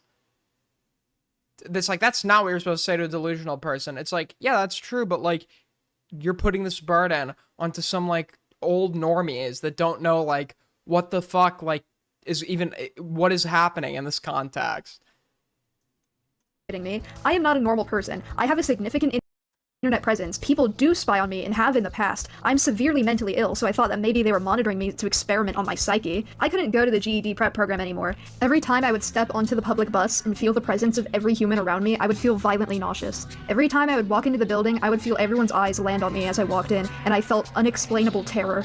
As I became sicker, my grandma became more and more aggressive with me. She began to yell at me more. I didn't feel safe in her house anymore, and this led to me isolating myself even further and becoming more paranoid. She eventually decided to kick me out because of my mental illness, despite me vocalizing that I wanted to get better and that I knew I could. As I grew sicker, my final weeks there, she found it more acceptable to verbally abuse me for my behavior. Knowing my therapist's office was my final safe space left in person, she emailed my therapist a mean-spirited wall of text, although my therapist decided not to give me the details because it was very hurtful towards me. During one of my appointments, she followed me inside and demanded that she is present for the appointment so she could insult me in front of my therapist. And when I gently told her This person, by the way, it wouldn't surprise me if Birdie, like, will make claims about what the therapist is saying when the grandma, because the grandma's probably not equipped to deal with mental health problems or whatever, and it's like, well, what did your therapist say about this? And I wouldn't be surprised if, like, someone like Birdie is telling Graham that, like, well, my therapist says that you're the problem, that you're, and then the grandma is seeing the effects of this person's problems without having any insight into what the nature of the solution is or the progress, which would obviously cause, like, confusion and a desire to figure out what the fuck is going on. No, she stormed out and told me she wasn't driving me home and that she wasn't taking me to my appointments anymore. I completely stopped leaving the house after this. I remember for that entire appointment, despite being used to this sort of behavior from my grandma, I was crying uncontrollably because I knew that even though I didn't live with my parents anymore, I still wasn't safe from the abuse I've received my entire life. My grandma said a lot of hurtful things. I don't remember most of them, but I know that because I don't remember them, it was very not good. I do, however, remember her defending my parents for abusing me and kicking me out and telling me that she regretted not letting me become homeless and that she was quote-unquote rewarding me for my behavior. Got it. So, like, things that were more than likely said out of anger, right? Things that were more than likely said, and when saying defending my parents' abuse, it was probably like defending the behaviors that Birdie considers abusive that in reality were probably not. By giving me a safe place to stay because it was my own fault I was kicked out apparently. I remember her saying that I was Yes. 150, yes. manipulating her into letting me stay at her house. I remember her threatening to send me to the mental hospital involuntarily so she wouldn't have to deal with me anymore because I relapsed back into self-harm and she thought this would be a good excuse to have me institutionalized. Honestly, I'm still suffering the effects from the psychotic episode to this day. Obviously, the psychosis is just something that I live with, but some of that paranoia still lingers. Obviously, I was extremely paranoid before this too, but after the events of the past year, I don't think I'll ever be the same. So, I had no options left, and my other family members straight up wouldn't let me stay with them. I tried to explain the situation to all of them, but none of them had a grasp on mental illness and essentially told me to just get over it or power through it. So now I had to go to a homeless shelter. It wasn't a regular homeless shelter though, it was a homeless shelter / mentoring program, which basically means that it's a homeless shelter except with responsibilities, and the owner basically A homeless shelter except with oh no, dude. Oh no. Not anything but responsibilities. Honestly, Birdie kind of takes my motto in life is to achieve as much success as possible, having to do at least the least amount of work possible. But I'm aware of what I am. I know that I'm lazy. I know that I'm deserving of jack shit. If people are willing to give me shit, of course I'm gonna take it. But it's not that I deserve it or anything. And I'm incredibly grateful. Incredibly grateful when people do decide to help me out or whatever. But my life is devoted to enabling my own laziness, however I can. I mean, why do you think I do this? But like Birdie thinks that's just like normal. It's a given. This is like just the expectation. You shouldn't have to work because you have like some adversity or whatever. And therefore like everything everyone else does that gives you like the burden of having to work is like wrong. chooses your life path for you, with the threat of sending you to a lesser homeless shelter if you didn't follow through the goals he set up for you. Perfect environment for an abused, burnt out, mentally ill, paranoid dude, right? So this all went about as well for me as you could guess. I was surrounded by other homeless people with no privacy. I was too paranoid to go outside, and I barely had any money, so I couldn't get myself groceries, and I basically began to starve. Most days, all I ate was a granola bar or two, and some days I didn't even eat at all. I stopped showering because the living space was so dirty that I didn't feel clean after showering anymore. I was in an unsafe area. People would pizza bomb the place, and there would be police outside with loaded rifles, and literally everybody would laugh it off while I hid in my room and had a panic attack. One day I got— What? all I ate was a granola bar or two. Were they being swatted at the homeless shelter? And some— Okay, I highly doubt that. If it was a shelter, they're probably offering food of some sort. I've done food prep and serving at homeless shelters. They were probably offering food of some sort, but given, and to be fair, I kind of have the same thing. Birdie's probably autistic, right? And it's like super picky with eating or whatever.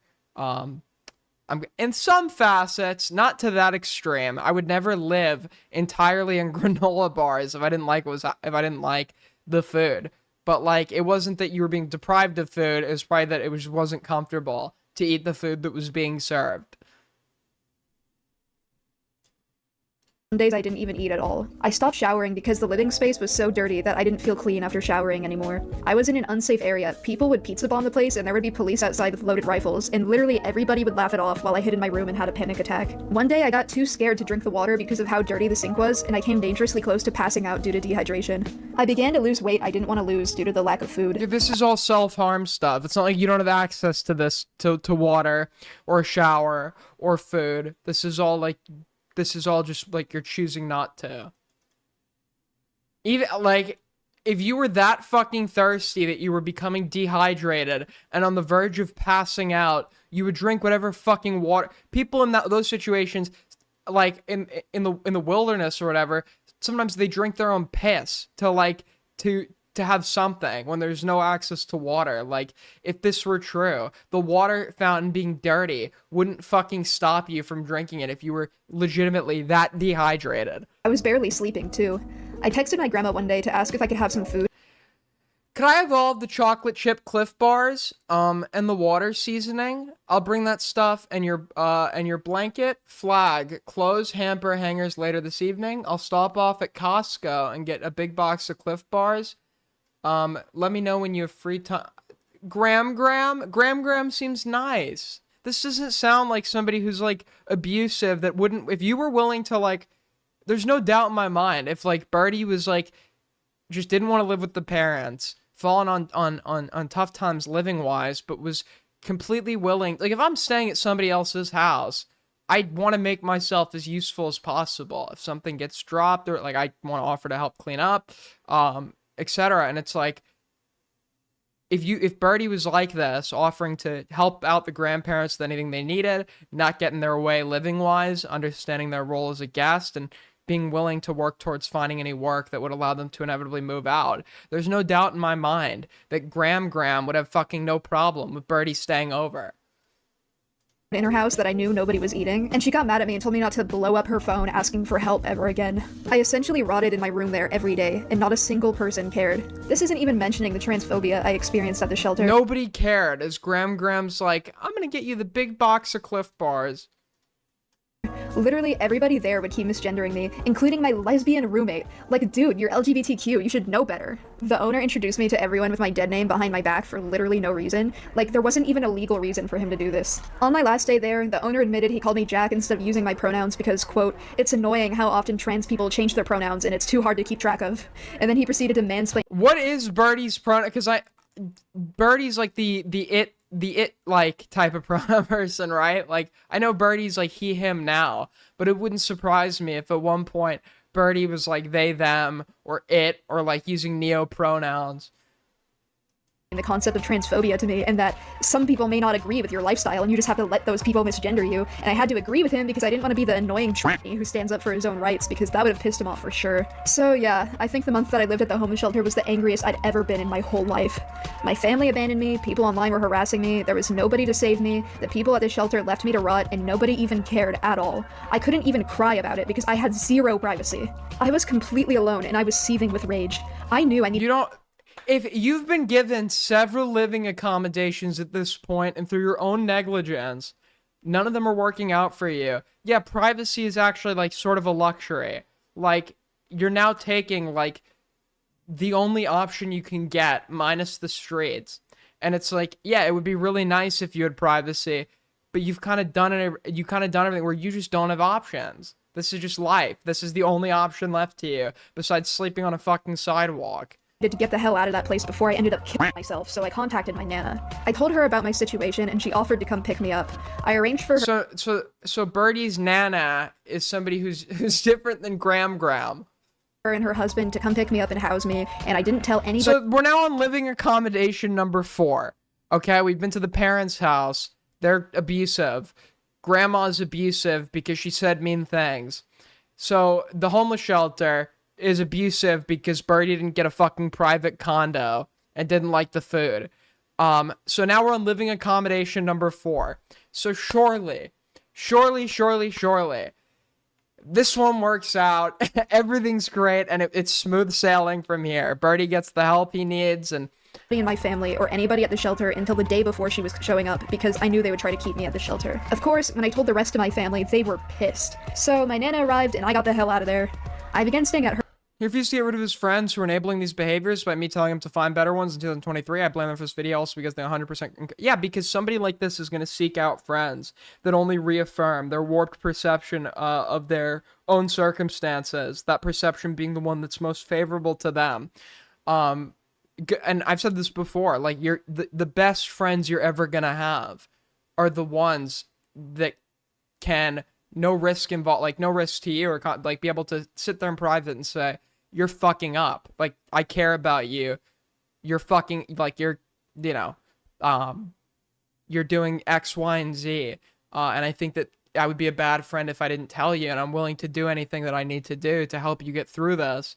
But I just want you to know that, like, this isn't healthy, or this isn't. Those are the best friends you're ever gonna have, not the ones that tell you that, like, everything you're doing is fucking great and your own perceptions are reality, are always gonna be like what are always gonna be indicative of reality.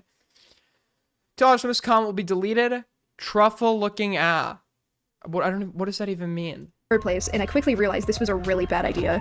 They had me live in their garage, and the room that they placed me in had no locks and no doors. My nana and her husband very quickly Because you're now on short notice being taken into somebody's house that probably doesn't even have a separate room.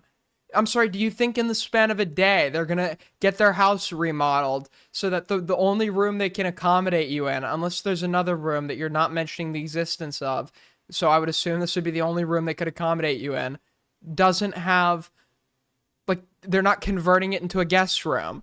became abusive. Her husband would yell at me and shove me and tug on my clothes and chase me into my room. I would hide under the bed from him, but he would just keep yelling. He would call me retarded and swear at me and yell. Every time I would go nonverbal, he would start screaming at me, and my nana would ask me why I wasn't normal, and she would enable him by telling him I was doing it on I'm sure there is, like, something here.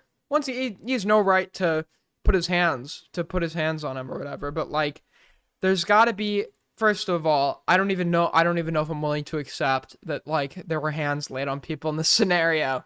But also, all of these situations, notice there is zero elaboration of the provoking, and if there is no event that necessarily provokes it, then you'd at least tell us what they falsely interpreted as and used as provocation for this. Because unless everybody you're staying with is now in, like, the early symptomatic phase of rabies and has these random lash outs, surely there are arguments and disputes that lead to this, like, anger and conflict. purpose because I didn't like him, which is rich coming from her, considering she also suffers from autism and BPD and psychosis as well. Like, why aren't you normal, Karen? You guys have no idea how long I've wanted to make that joke. Her name is actually Karen. Oh my God. Her husband would threaten to kick me out literally every week, and this is when I started making plans for my current roommate to pick me up because I was in an urgent situation. My nana wasn't much better than her husband. She would disrespect my boundaries physically and would grab me, and she would allow her husband to yell at me and she would defend him. Every week when her husband would threaten to kick me out, I would present options of places for me to stay.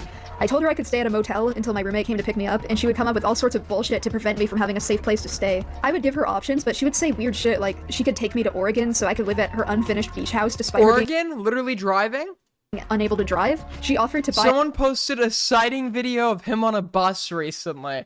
Are you serious? Dude, I would actually, like, lose it if I had become such a fucking lolcow that when I went out and people were posting sightings of me. a house in my hometown so I could stay there. She told me to just get an apartment by myself. Like, come on, in this economy, with the disabilities that I have, being unemployed, it'd be easier to cure cancer. So get a job. Get a job. Birdie, like, lives under this mindset that because something is hard, it shouldn't be done. You can have disabilities that make doing things more difficult, but not impossible. And people with disabilities have to work through that all the time, and do, for the sake of living a life.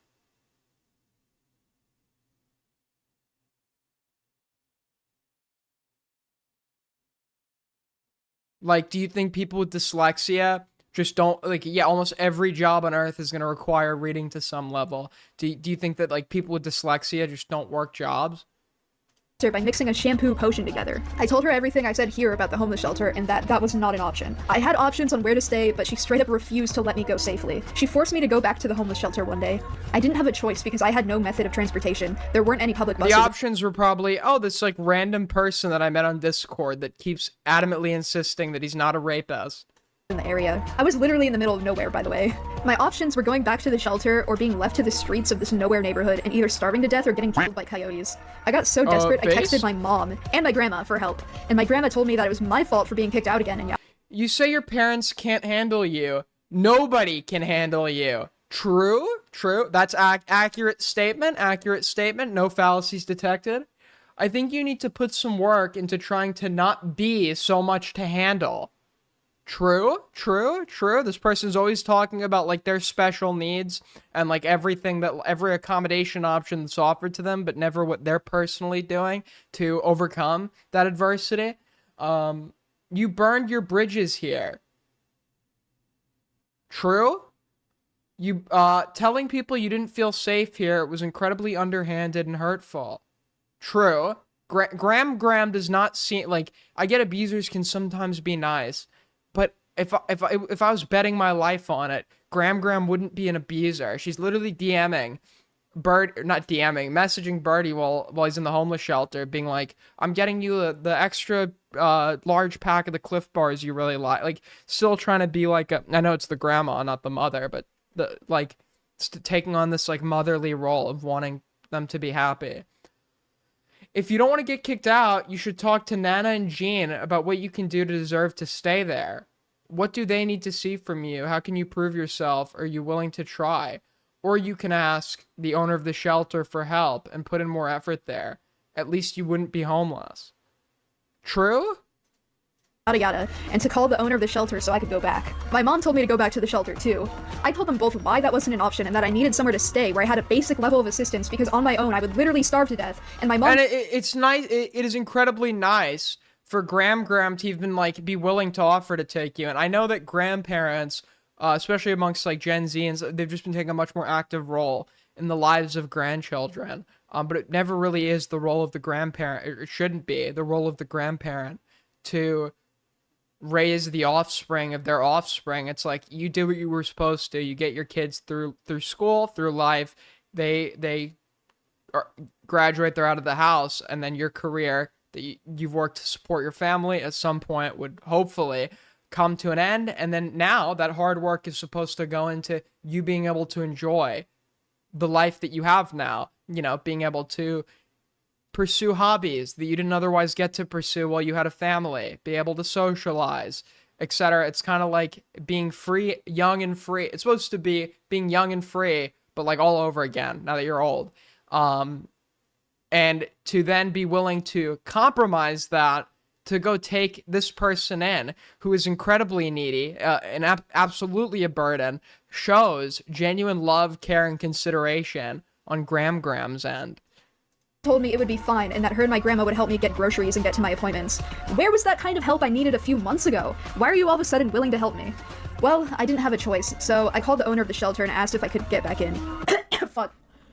Yeah, like, I stay with my grandma. I'm staying with my grandma, after I get back from England and shit. I'll probably stream from her house. I'm not sure yet.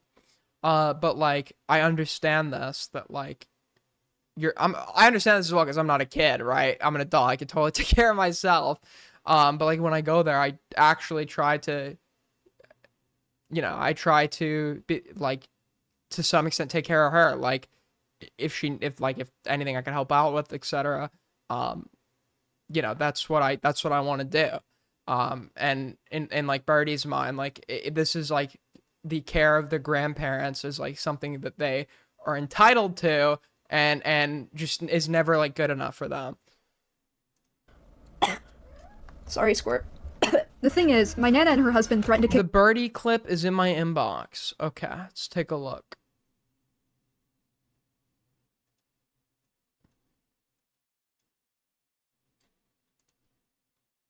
Oh no. Birdie was sighted on a bus. Oh no. Oh no. Oh no! Dude, are we really doing this? Okay. Wait, when was this from, When was this from? Alright, here it is, ladies and gentlemen. A rare cryptid sighting. I already killed myself. Alright, it's like 3 seconds long. Can you imagine? Wait, what is the person filming of a Spider-Man backpack? Are they like a kid? Dude, this why would you ever why would you ever voluntarily decide to look this fucked up? Like, these are the types of people you see like walking around like Berkeley and shit. And it's like I saw like somebody was like wearing a dress but had like hair that was dyed like insane colors with like a beard, and it's like the conservative stereotype of a lib, and it's like you're allowed to do it, but why? Why? You look fucking ridiculous. But can you imagine, like, you're such a... People are posting sightings of you in public.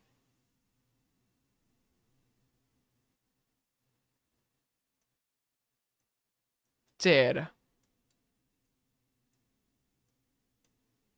Pick me out so often that I made plans for my roommate to come pick me up on November 4th. Due to this information, the owner rejected me and told me I couldn't go back to looking at Birdie got me like, a woog. What, dude? What were you thinking? What were you thinking, Goat? What were you thinking? shelter. Well, I couldn't stay at my Nana's house for obvious reasons, so I had to go back to my parents' house. I'm not even kidding. I stayed there for a little less than a week until my roommate was able to drive from Missouri to Washington to pick me up. For those curious, my roommate is CindyBear03. And by the way, I've said this before. Only in Washington and Northern California do people like this exist. But more so Washington, Oregon. More so, like, my stereotype, I've never been to the Pacific Northwest. The stereotype I have in my mind is people that look like exactly like Birdie shooting up heroin under a bridge on a foggy day, like behind like a graffiti of like a hammer and sickle and like an anarchist A.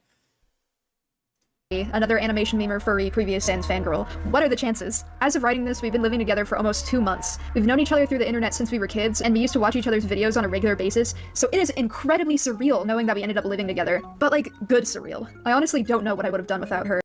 I know for sure I would have been homeless on the street. I guess I'm conservative when it comes to appearance. Okay, that's something me and the conservatives can get behind, man. Appearance.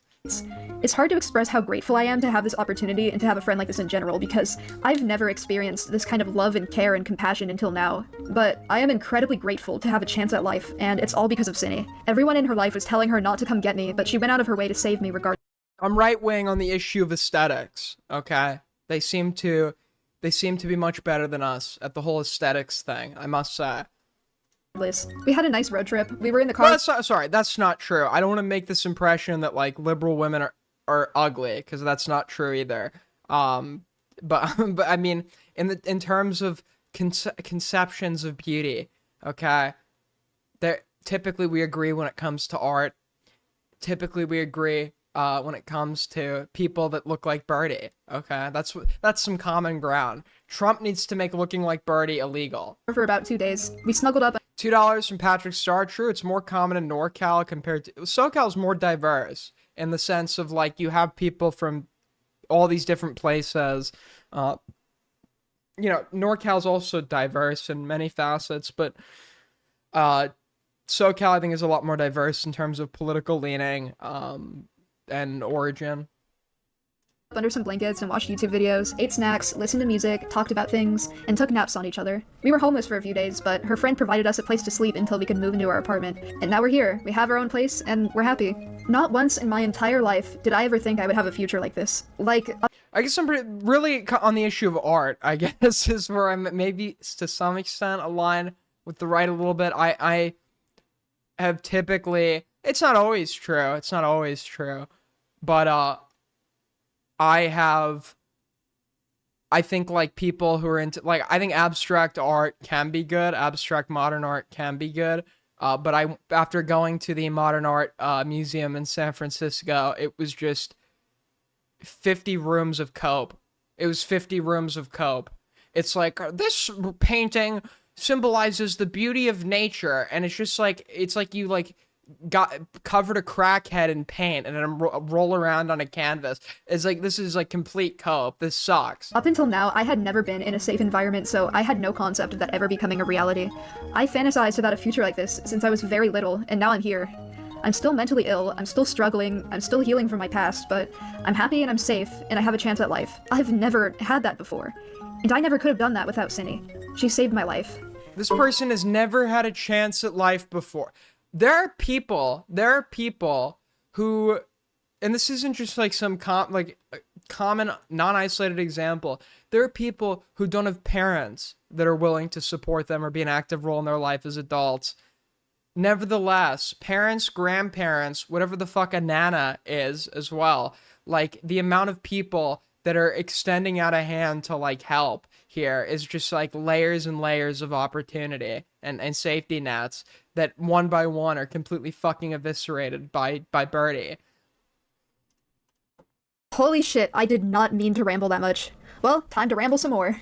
So, I am notoriously known for not being good at interneting, like emotional. You would be a conservative if they stopped being so. No, I wouldn't. I think a lot of their positions rely on fallacious reasoning and like intuition and feeling rather than like the correct lines of argumentation.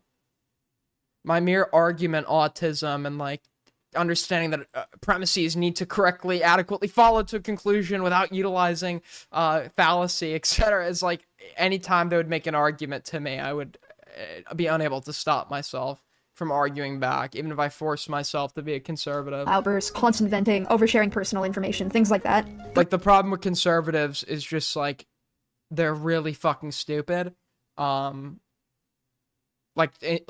Insanely dumb. The reason I joined the internet in the first place at 11 years old is because I wasn't loved at home, and I was being abused at school too. I had a warped view of the internet only being a child, and I believed that all of my viewers would act as friends.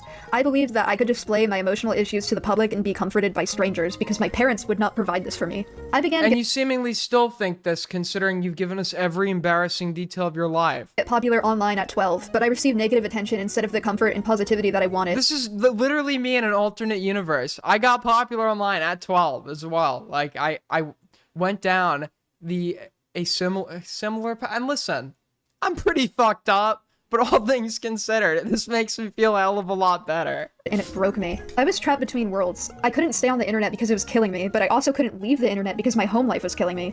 So I chose escapism, despite how much it was hurting me.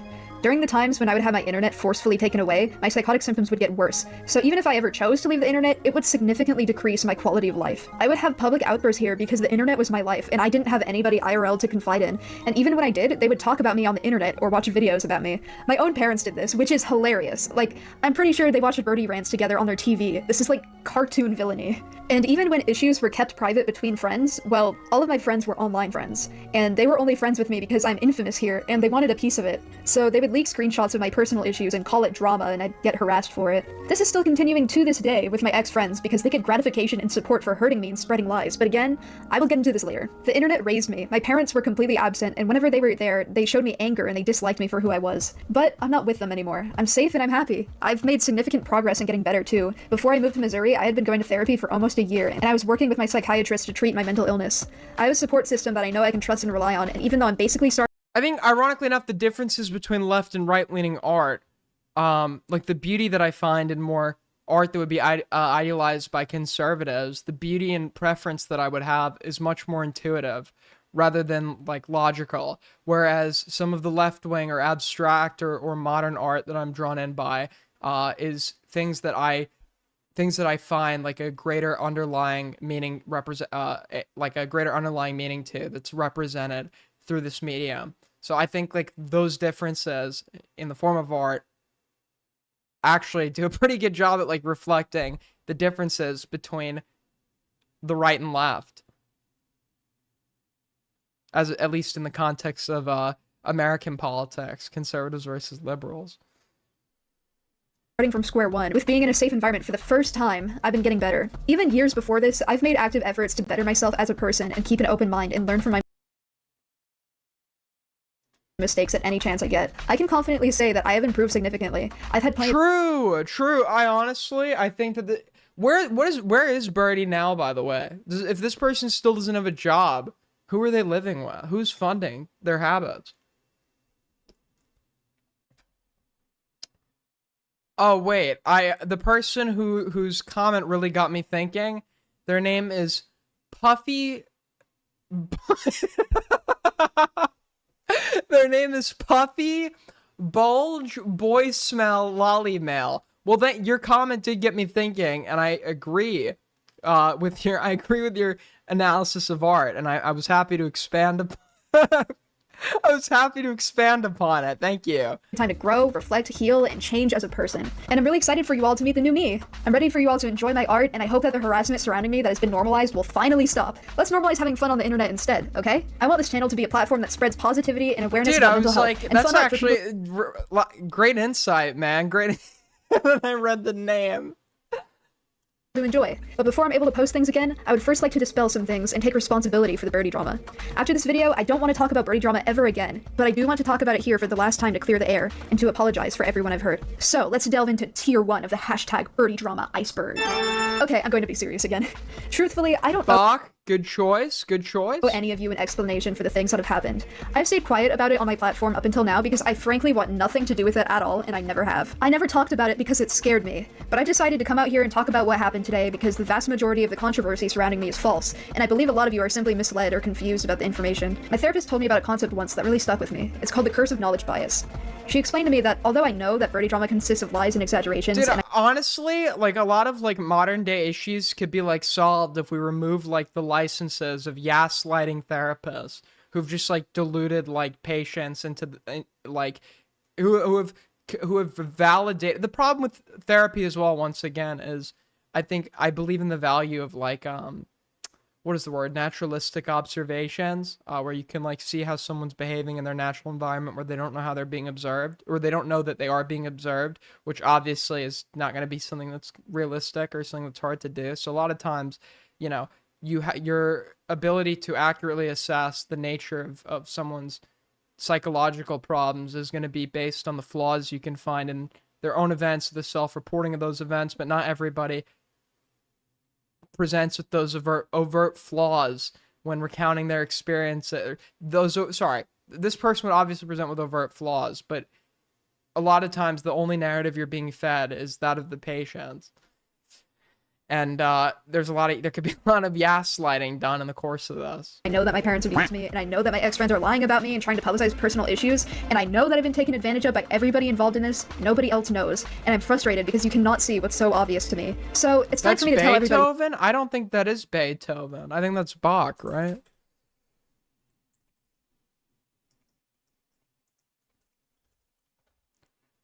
Toccata and Fugue in D minor. Yeah, I think this is Toccata and Fugue in D minor. No? If you're wrong, you're getting banned.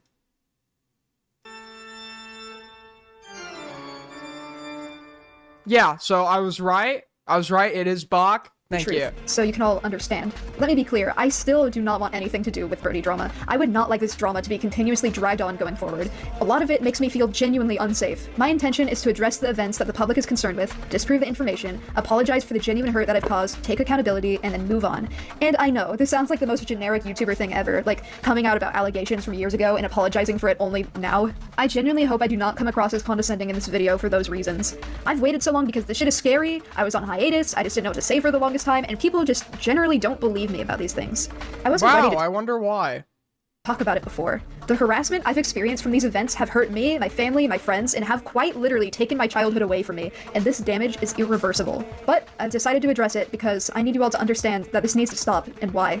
I'm not the one perpetuating this. I have been out of the public eye for I used to ask myself, did being online take away my childhood or whatever? And I realized the answer is no, because I had every opportunity at it, like a normal childhood or whatever. And you go online for like a reason. And many times it's because due to your own preferences or whatever, you're dissatisfied with normalcy, right? You're dissatisfied with the day-to-day occurrences.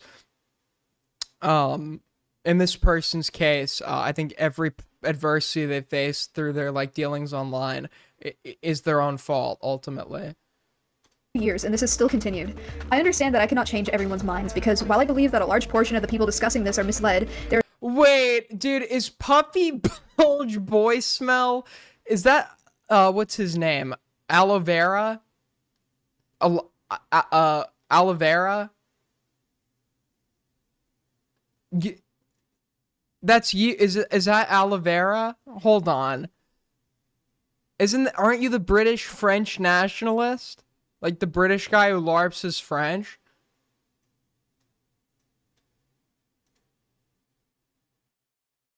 There's also a large portion who have the intent to cause genuine harm to me because they enjoy it. I also understand that some of the things I've done are genuinely unforgivable, and if you feel uncomfortable or unsafe viewing my content because of that, you don't have to stick around. So now you're probably wondering, which parts are misinformation and which parts are true? I'm going to list off all of these events in order, so we'll get into the serious stuff later on. But for now, let's start from the beginning, shall we? So, do you guys remember when I was 12 years old and I drew porn depicting pedophilia? And instead of being concerned or wondering if I was okay, everyone got mad at me for it, and it ended up being the first thing that canceled me in the public eye? Wait, good that's time. like dumb. That's dumb, obviously. But like, this is like the ACC will find a moral problem with something and somehow like get the blame completely wrong. Like, they'll take the opportunity to like morally posture and be like, if a kid's doing it's like, oh, you're a kid, why would you ever like expose people to this negative, instead of looking at the analysis of like, wait, what is leading a kid or compelling a kid to go do this? And many times my mind would assume they're potentially being groomed. You know I was groomed by Kitty Dog, right? Fuck starts a conversation like that? I just sat down. Okay, I know, that was a total curveball. If you aren't aware of who Kitty Dog is, which would be shocking if you weren't, she's this- I wouldn't be surprised if Birdie was legitimately groomed at some point, okay? This person has traits that would obviously, like, they're obviously indicative of shit character, but, like, the shit, like, the over-sexualization, etc., it, like, all screams grooming. super duper popular animation memer who makes very sexual videos. I'm totally not surprised that this happened. And when I was 11 to 12 years old, she was So basically my why is idol. why is the ACC so, like, sexual, too? I never thought, like, it seems like they're just, like, so blatant about, like, drawing, like, why are they so, like, gross and, like, icky and, like, obsessed with sex stuff? a shit ton of videos about her, and she commented on them asking me to join Discord, and you can see where this is going. I'm not gonna get into the grotty details right now because it's genuinely dramatic for me, but I will include some screenshots in this section as I elaborate. Anyways, this shouldn't have been drama in the first place, but Kitty Dog encouraged me to make drawings like those, and that's why they exist. I know a few of you are probably gonna say this as some sort of counter-argument, so I'd like to acknowledge it. The age gap wasn't, like, huge. I was 12 and she was 14, but, like, let's not get caught up in the logistics of grooming. I am not misusing the word. I can confidently say that this is what this was. There was a huge power dynamic. Kitty Dog was aware of the power she had over me, being a massive creator that I looked up to, and I was not old enough to consent to these things. I was 12. Another thing to bring into consideration is that apparently they're also a kid. this is what this was. There was a huge power dynamic. Kitty Dog was aware of the power she had over me. No, they're 14. They're literally 14. Now, I agree that children themselves can perpetrate sexual abuse against younger children, but that's typically going to be in the form of, like, molestation, right? In this case, in this instance, they're a minor themselves. You're expecting them to, like, assess the nature of, like, power dynamics, and they're like 14 years old. Being a massive creator that I looked up to, and I was not old enough to consent to these things. I was 12. Another thing to bring into consideration is that apparently Kitty Dog was also being groomed during this time period, but this still doesn't excuse her behavior. No, it does. This person's 14 years old. Yes, it does. Especially when we consider COCSA to be a trauma response, which stands for child-on-child sexual abuse. And yes, sexual abuse can be accounted for under messaging like Kitty Dog did. I'm aware of the fact people are still going to defend Kitty Dog in this situation, but at least acknowledge the impact this had on me as a kid. This led to the first time I got into big internet drama. You can be negatively impacted by something without there being, like, any necessarily, like, a clear perpetrator, right? Kitty Dog completely threw me under the bus when this went down, despite encouraging me to draw art like this prior to it being publicized. She essentially made fun of me for being harassed while still pretending to be my friend. Later, when I was 13, she began drawing NSFW art in my sonas while also acknowledging that I was uncomfortable with it, but assumed that I would allow an exception for her because she's a popular creator that I looked up to. I consented to her drawing porn of me, but it was only because I was scared to say no. She started drawing NSFW art of me that depicted her sexually assaulting me, using a sona she made to represent her obsession with me, while she was dating someone else, might I add. I was very uncomfortable. A year later, when I was 14, I vented to someone telling them how uncomfortable I was with her drawing this art of me, and I sent some of it to them. They ended up leaking it, and Kitty Dog found out, and she got mad at me. I will acknowledge that I should have communicated to her myself that I was uncomfortable, but then again, I was scared to say no, and I didn't know how to communicate efficiently at that age. And I'm sorry, I have to say that this person was 12, right? This person was, so I'm not, this criticism actually doesn't apply at all. But in general, like what you were internally feeling when you're trying to make an argument that somebody's perpetrated something, your internal feelings are going to be irrelevant to our assessment of their guilt. What's going to matter is what you vocalize to that person. So if there's an expectation of fear in regards to saying no, that's going to be irrelevant to the discussion where we're arguing for somebody being a perpetrator if you didn't vocalize it, right? for it to be leaked, nor did I anticipate that. She told me she was upset because the art was posted on my Encyclopedia Dramatica page, which I'm honestly still angry about because, like, she wasn't harassed from what I saw, or at the bare minimum held accountable for her actions. It was brushed aside as birdie drama, and I got the blame for it because I consented, despite me not This person was 14. being old enough to. It was They're not old enough to consent either. my Encyclopedia Dramatica page. It was posted for the purpose of lolcowing me, not her. I have no idea what she's like as a person now, but I can't forgive her. She has acknowledged what she did to me, but she never made an effort to apologize to me. In her card, she expresses remorse for having hurt people in the past and vaguely apologizes publicly, but she never apologized to me.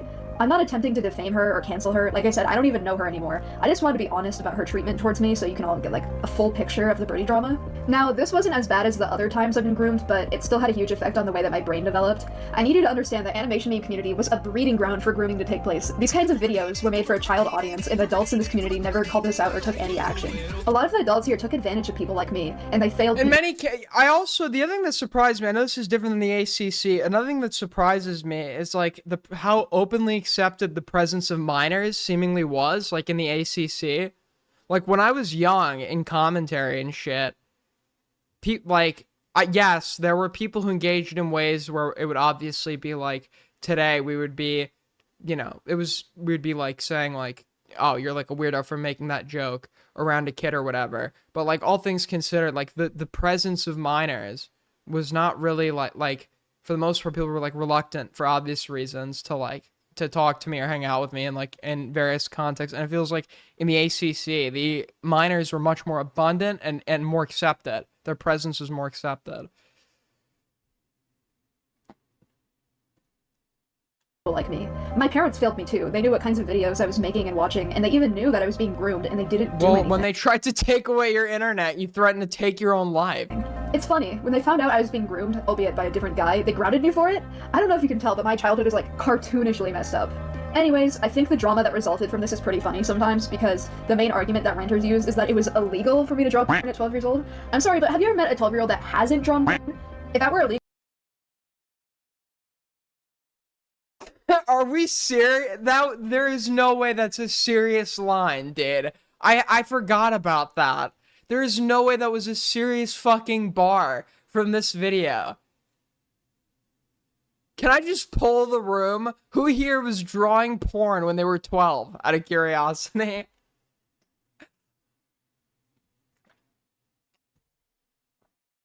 Have you ever met a 12-year-old that wasn't drawing? Yes. Yes, actually, yes.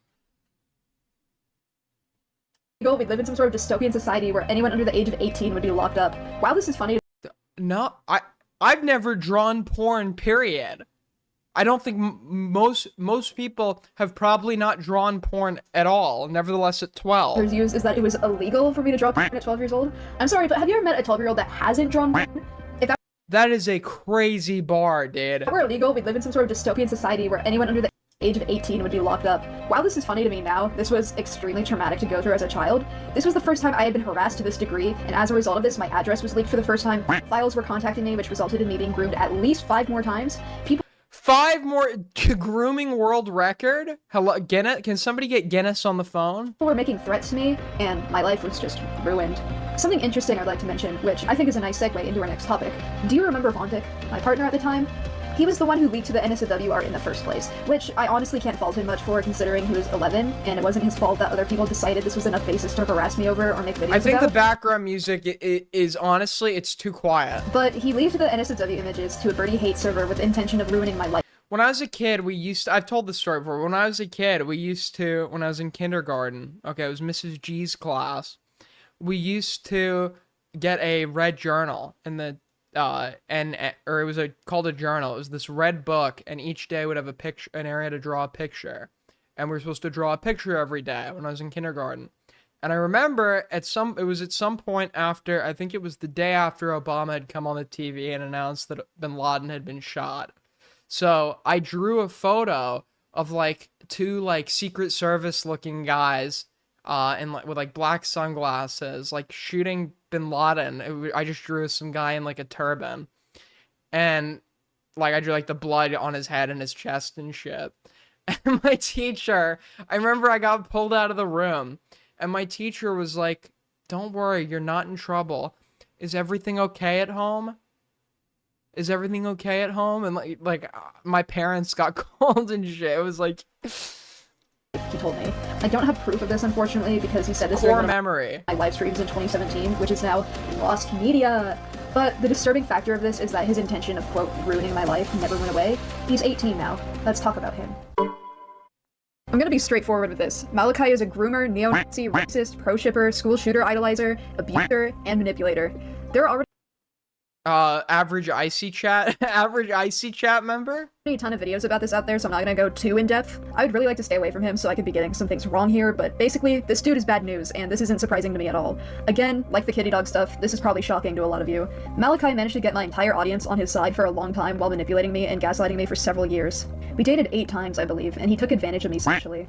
He created an alt account How so that have he you could dated someone 8 times before the age of 20? interact with me.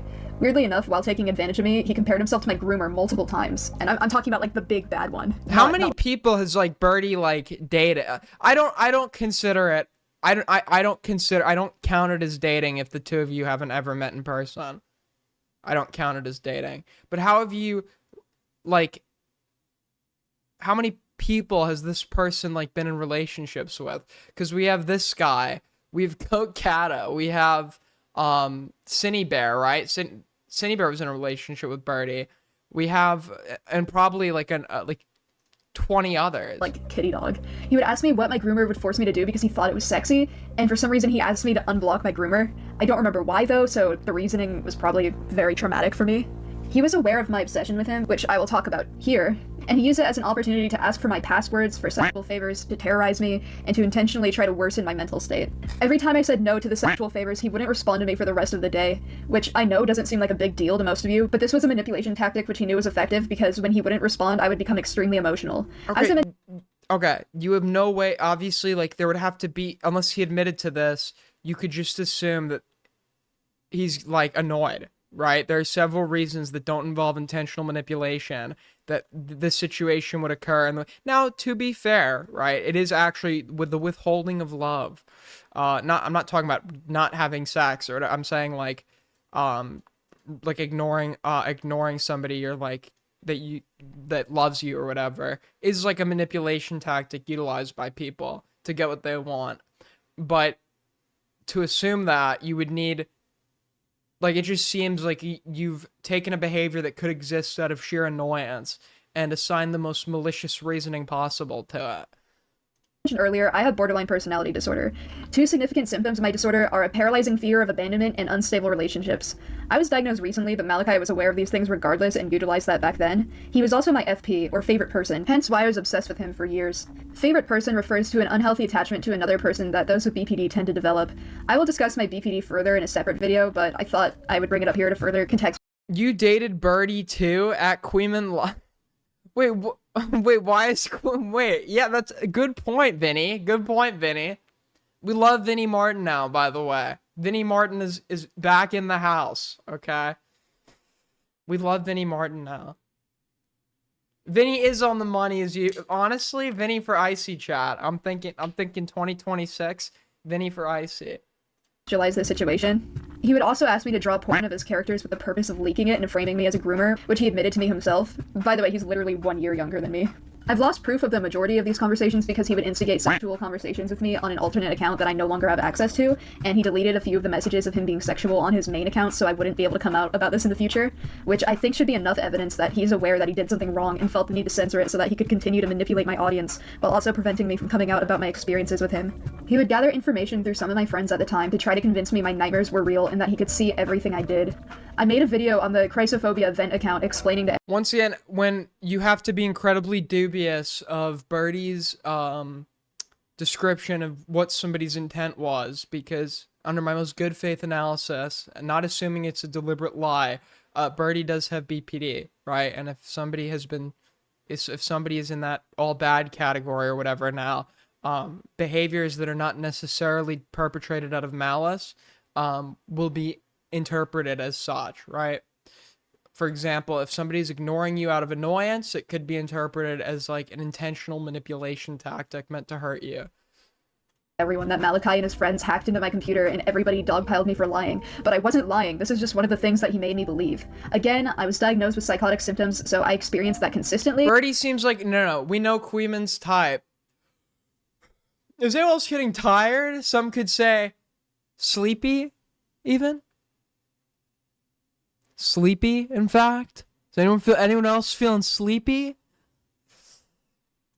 But because of him, I was in the middle of a bad psychotic break. During this time period, he actively worsened my delusions because it was fun to him. I need you to understand that he is not the victim in this situation, nor has he ever been a good person. But I would like to take accountability for my behavior towards him.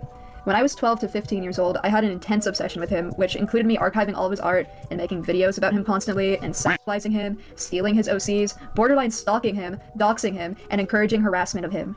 This is something that I believe that I genuinely needed to be held accountable for, and thank you to all of you who did, but the harassment that I received because of this was not okay. I have apologized to him in private for my behavior, and everything in the past has been resolved on my end.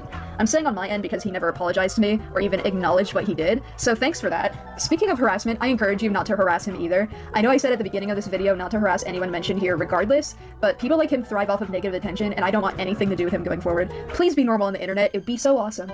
True. Be normal on the internet. True. The pinnacle of normalcy. Telling you this, by the way. Queeman is a feeder fetish. So cool. Also, one thing This guy wants me to be gay so bad. Weird as fuck. Weird as fuck. It's just revenge. It's just revenge, buddy.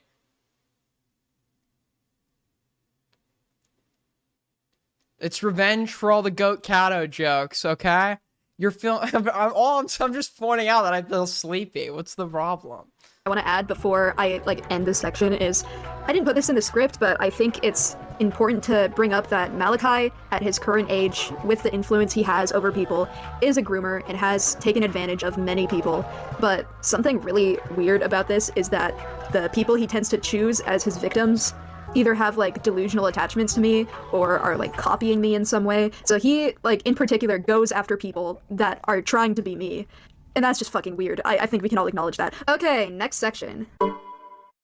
So, moving forward, there are 2 livestream clips. Yeah, didn't Queeman think Better Man was this guy? There was a solid 3 months where all this guy talked about was Better Man, or whatever the fuck it was called, where it's this honestly really generic shit musician that none of us have ever heard of in the US because he's really fucking bad, and they portrayed his life as a 3D monkey or something.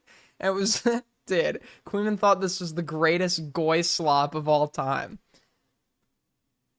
From 2017 of me threatening suicide to my dad, and another of my mom confronting me for giving out my address to somebody online. I'm not going to play either of these clips because they were of me as a child being put in abusive situations and having an emotional response, so they're deeply triggering for me.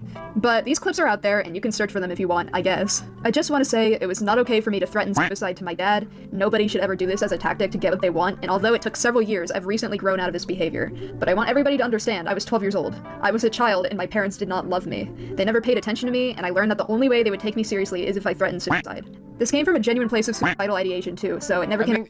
That tactic would only really ever. That tactic, in order for it to work, would rely on your parents loving you.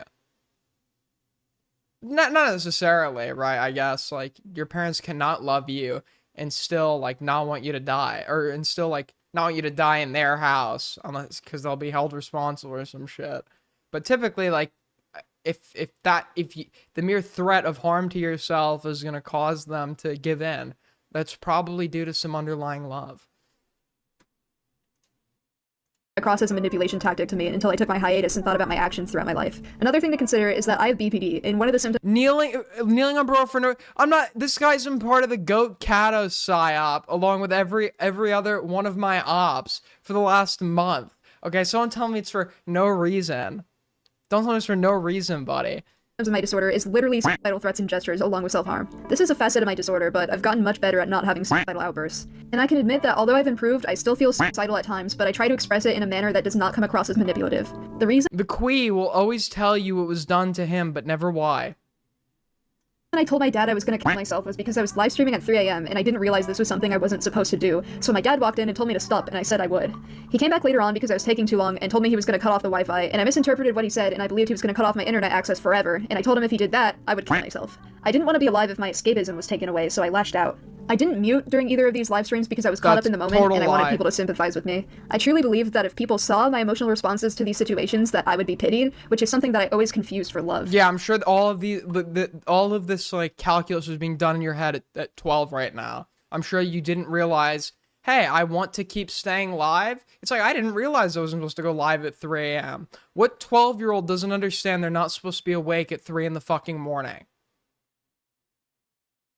And then I'm sure in your mind, you're like thinking, you're like doing this like calculus that's, no, you wanted something, and you were a child, right?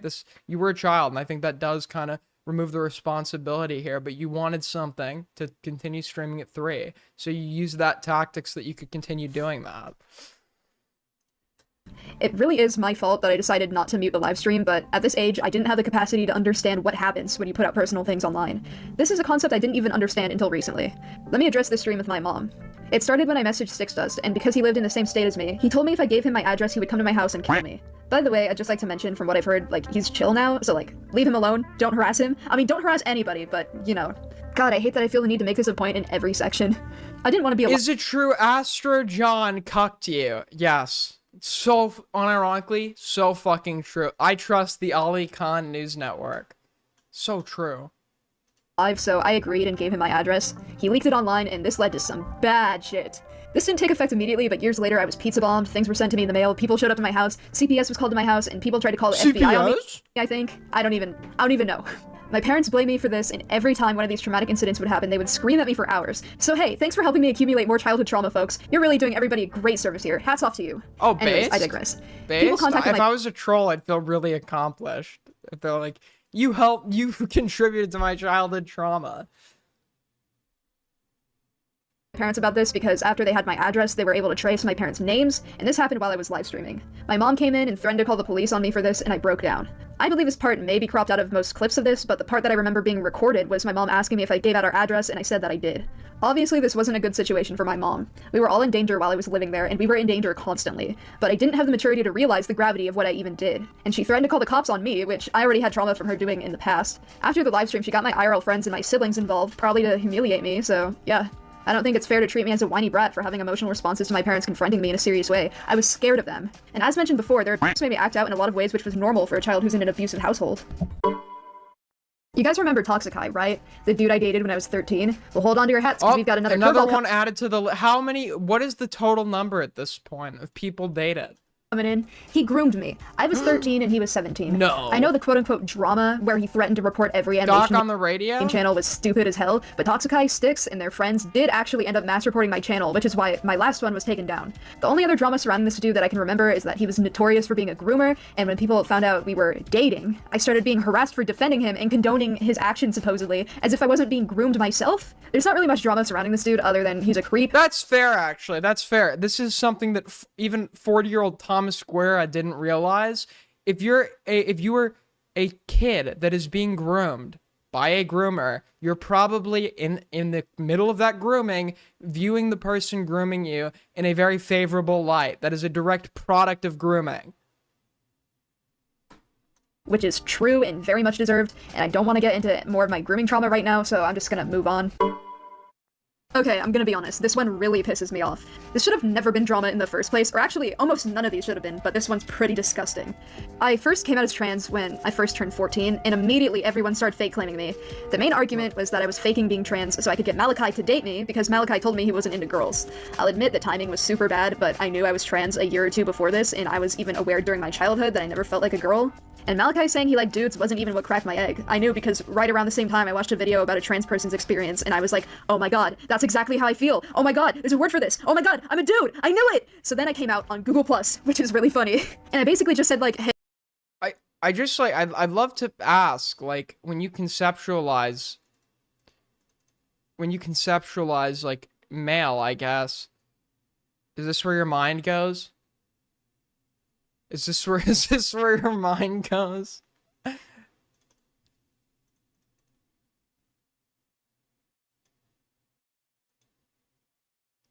Yes, Kalora Vetla? Yes? What's Hey, the can you problem? guys not refer to me by my name? And can you, like, not use feminine pronouns for me? That would be awesome, thanks. And the response I got was people questioning why, and people telling me I wasn't trans, and telling me that I didn't have gender dysphoria, and people trying to disprove me being trans. Of course, I told everyone I wanted to go by Lucifer, and this made people pissed because I didn't choose a normal person name or whatever. Joke's on you, I've got a normal people name, and I'm still Lucifer. I win.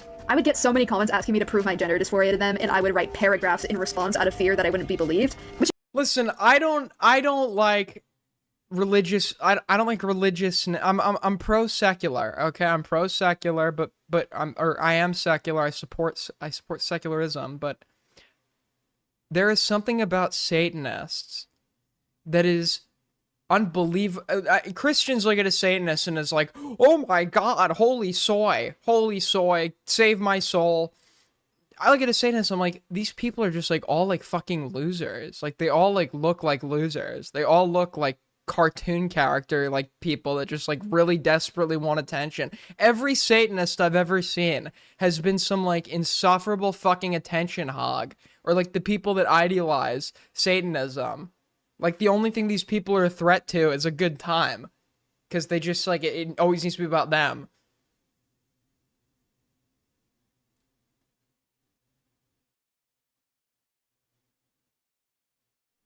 He's not even what is, I guess he idealizes Satanism? I don't fucking know. is something that you should never do to a kid who's first realizing their gender. I mean, I used to draw, when I was like a little edgelord in like middle school and shit, I would like draw like a pentagram in my hand or whatever, but it's like, it's just like, it's so, in hindsight, you look back at those moments and you cringe. I can't imagine being a grown-ass adult and still doing that shit.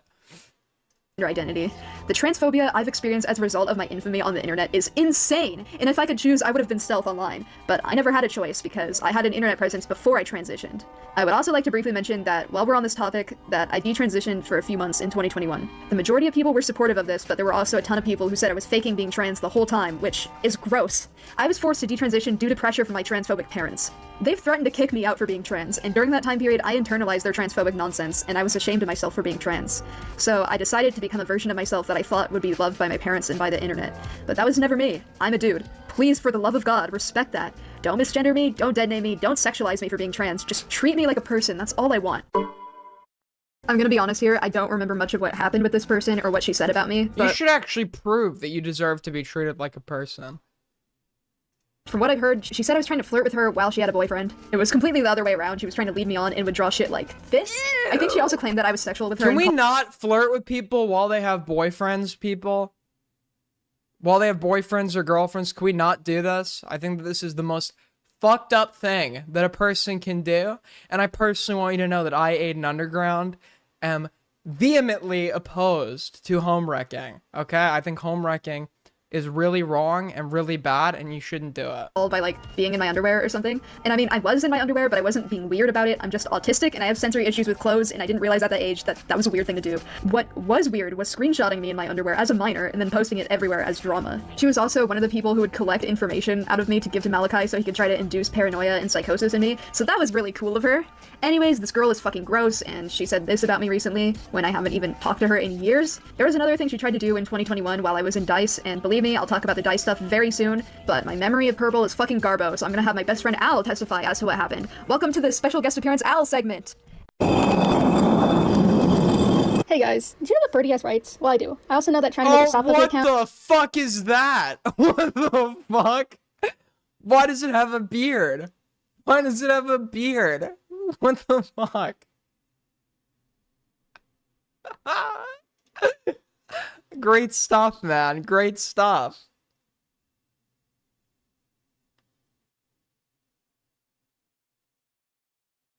I'm a liar? I would never lie. They call me Honest Aiden. They say to me all the time, they say, Aiden, you're so honest. I say, thank you. I know. But what the fuck is this spy on, thing? manipulate, and falsify grooming allegations against him to try to ruin his life is like cartoonishly evil. Because that's what Purple did, along with Draggy, Malachi, and me. To which I have to say, I really, really regret taking part in that, obviously. Is this a guy? A girl? It? What is it? What is it? I just kind of thought it was going to be like a stupid troll, but they kept taking it further and further, and I just feel like shit for even associating with them in the first place. I wasn't the person pulling the trigger. Why does this look like some like kawaii anime, some like anime girl like crossed over with Gamma. The face, by the way, is exactly what Gamma looks like. This face is a perfect representation of what Gamma looks like. In this situation, as I didn't have that much involvement other than just like knowing it was happening.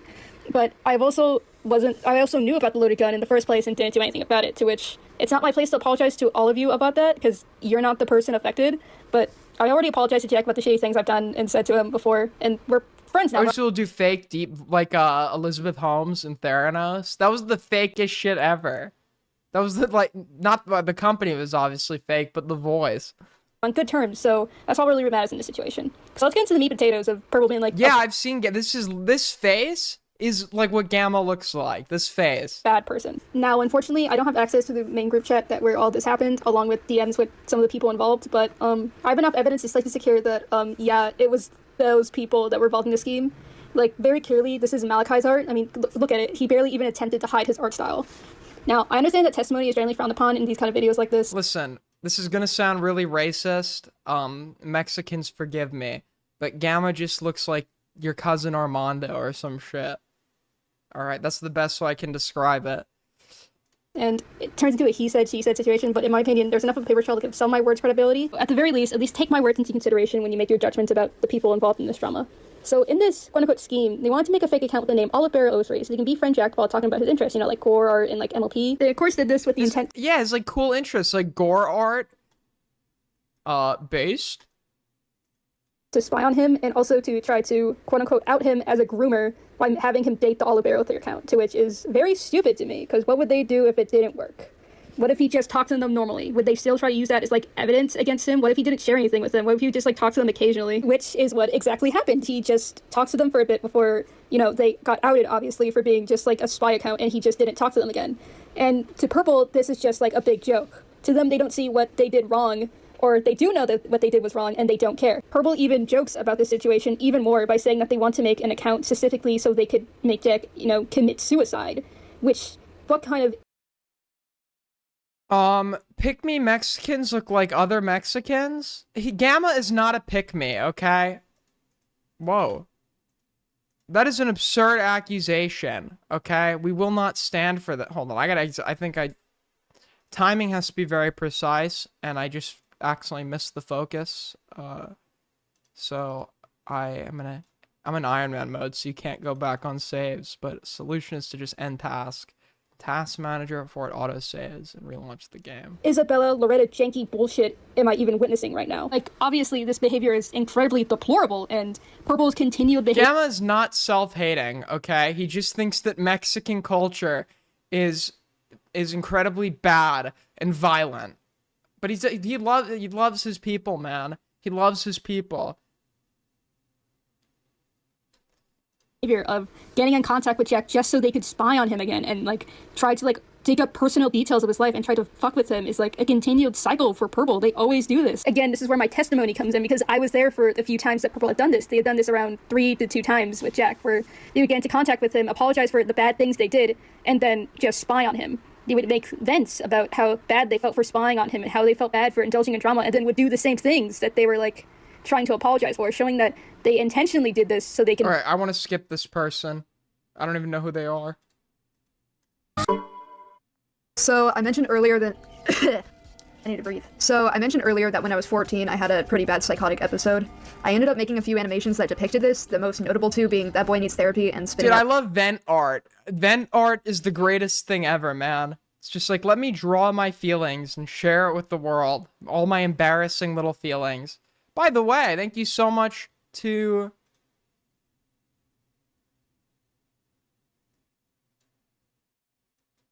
Oh wait, I think I missed it. Never mind. The demons. People took these videos as me normalizing mental illness, as if that were, like, bad, or that I was too mentally ill, which is, like, fucking insane. How mentally ill is too mentally ill? Is mental illness measured by how socially acceptable one's behavior is? Yes. That's a disgusting thing to say about a mentally ill teen. By the way, I think we should totally destigmatize psychosis and other mental illnesses so people like me can get help whenever symptoms like these... Exactly. Psychotic people should be entitled to the Second Amendment as much as you or I would be, okay? I believe in an America where all schizophrenics are armed to the teeth.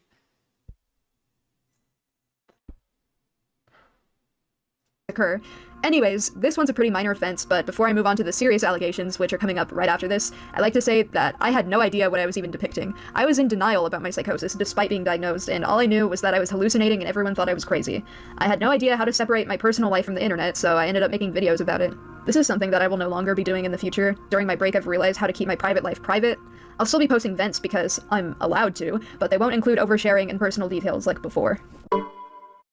I'm gonna be honest with all of you, I don't even know what Carol was. She wasn't an alter because she couldn't take control of my body, and she wasn't a tulpa or imaginary friend because she was not intentionally created. For simplicity, I will be calling her a headmate in this section. Similarly A headmate? to psychosis drama, this should have never been I'm drama to looking begin with for because it's something. weird to make a spectacle I of a gotta teen send you struggling guys with mental something. illness, and it absolutely made me worse. I wasn't attempting to, like, fake DID. By the way, quick question. Bit of a sidetrack. Did anybody watch the new Stranger Things season? I have not, and I don't plan on it.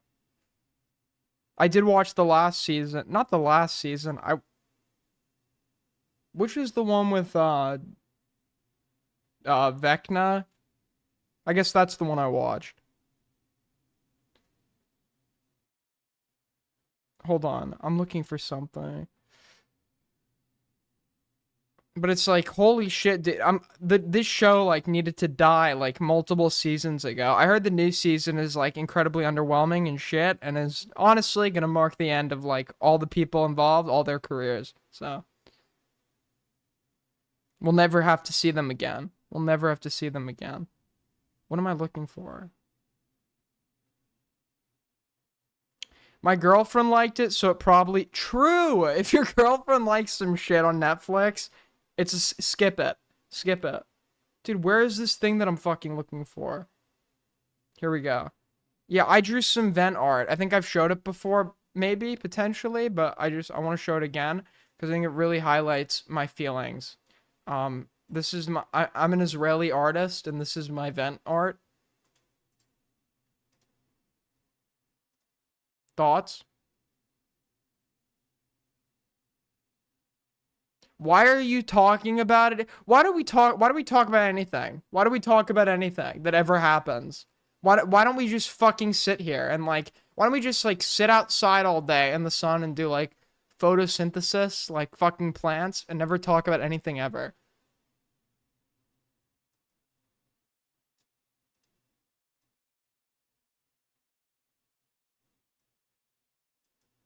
It gets funnier that, hey, I have no theory of mind, and because I personally saw something in private, that means that if you're sharing it with others, because I've personally seen it, it can't be funny to them. Your autism diagnosis is not my problem. Sorry. Or anything. That was never my intention if it did come across that way. I don't have any active headmates at the moment, but I do have a history of them. Carol, Marilyn, Susie, Rero, Goofball, Playdate, and even Edgy Jack were all sentient beings with their own thoughts and emotions who originated from my brain. I really This is a lie. wish I had a concise conclusion or answer for this, but I don't. When Carol first appeared when I was 14, I went all the way to fucking Seattle Children's Hospital to see a psychiatrist, only for him to brush me off for being autistic and tell me that I have a vivid imagination and that it was just the autism. True. Funnily enough, I experienced the same thing when trying to explain to my therapist that I thought I had Psychiatrist? BPD, which I am now diagnosed with. Ableism in the mental health system, especially directed at autistic individuals, is unfortunately very common, and now I'm mad. Anyways, I don't really have a point here. I don't know what- One of their one of their alters is black? Yeah, problem? What's the issue? One of my alters is Shelby. When I turn into this alter, I drive a Ford Focus listening to Kid Cudi with a lot of cologne on for some reason. I just like transform into Shelby. Carol was, and it shouldn't have been drama, and that's that. I acknowledge I was very transphobic and racist in the past and often used slurs I couldn't reclaim, arguing with people of color about the slur usage, misgendering people and calling them trenders, and generally being very insensitive with matters that come to race and how people would express their gender identity. I won't be showing these on screen because these can be very triggering for some of my viewers, but these screenshots are out there, and if you want to see them, you can just search for them. I understand this is very serious and it was only 3 years ago, so I don't expect anyone to forgive me for just saying I'm sorry, but please understand that I've changed as a person and I have not maintained these views since I started my hiatus, and that I understand my own ignorance and internalized transphobia that led to me saying those kinds of things. I don't use slurs like that anymore and have become more open to Thank you. Listen, guys, as long as you're listening and learning, I think that's the most important part, okay? So when I, a proud Asian Pacific Islander, black, Jewish, disabled, trans woman, male, homosexual of color, talk, you sit your fucking colonizer ass down and listen. sorts of trans individuals and have put in the effort to listen to people of color about these issues. You don't have to forgive me, and I'd rather not have anybody defend me on these points because these are very rational reasons to be angry with me. If you feel uncomfortable or unsafe watching my videos, Well, let's just get to the ferret incident. like them and wanted to get rid of them, which is the worst thing ever, I think. This is a rumor I would especially like to disprove because my ferret Chara passed away in November of 2022, and I don't want my baby girl to be remembered that way. So there's this screenshot that my ex spread around of me saying I secretly used my ferret. Of course, if this was true, that would be fucking deplorable, and holy shit, you'd have to send me to jail. Straight to jail. That would be it. You'd have to lock me up and throw away the key, guys. But there's a shit ton of context missing from this. Admittedly, I didn't mention this in the screenshot, but the reason this happened is because I was groomed into it when I was 13 years old. I don't have proof of- Who was I mean, to be fair, we do know that there are fucking people online that are grooming kids into abusing animals. The 764 types. We know this. this because I lost the DMs with my groomer, nor do I even want to find them. I don't even want to say his name because this was the most traumatic time that I was groomed. I've been groomed several times, obviously, but this was the worst, and I don't want to talk about it for that long publicly. But it's Birdie, so I don't know how true that is at all. Another thing I'd like to point out, which is almost as important as the grooming context, is that right in the screenshot I said I didn't even go through with it. Like, it never even happened. When I was 13,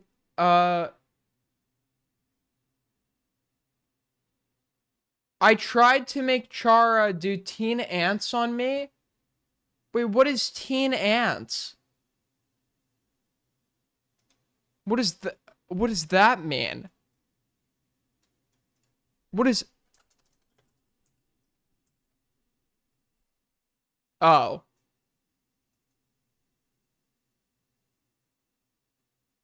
Got it. I could have gone the rest of my life without... Okay, so, saying you didn't go through with it is a lie. You said you tried to make the ferret do it.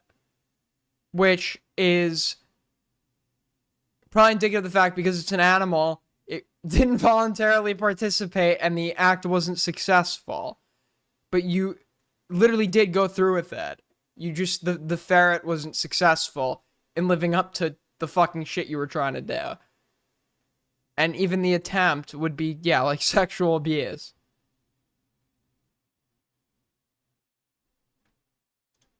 I just prepared to do it because I was 13 and I was told to.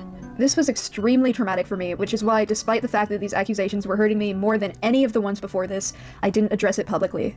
After this happened, I would cry every time I saw my ferret, and I had reoccurring nightmares about this. I was a victim in this situation, and so was Chara. They were the victim? They're the victim in every situation where they've done something wrong. It's honestly... Dude, I love types like this. While on the topic of my ferret, I would also like to address the neglect, because this holds much more merit than the abuse I just mentioned. I got Chara for my 12th birthday with no prior knowledge of ferrets or how to care for them. I didn't know how to clean up after her, I didn't know what food she was supposed to eat, I didn't know how to hold her, I didn't even know that she wasn't supposed to live in her cage, and I barely knew anything about her. This is entirely my parents' fault for buying me this animal knowing I was unprepared for it. I mean, that is true. When I was a kid, I got a guinea pig, and I had absolutely no idea what I was doing to take it. Like, I had zero clue what I was doing, so I just gave him away. I later found out, that, because it just so happens that the people I gave the guinea pig away to, listen, not to stereotype or anything, but they were Peruvian. It was a Peruvian family.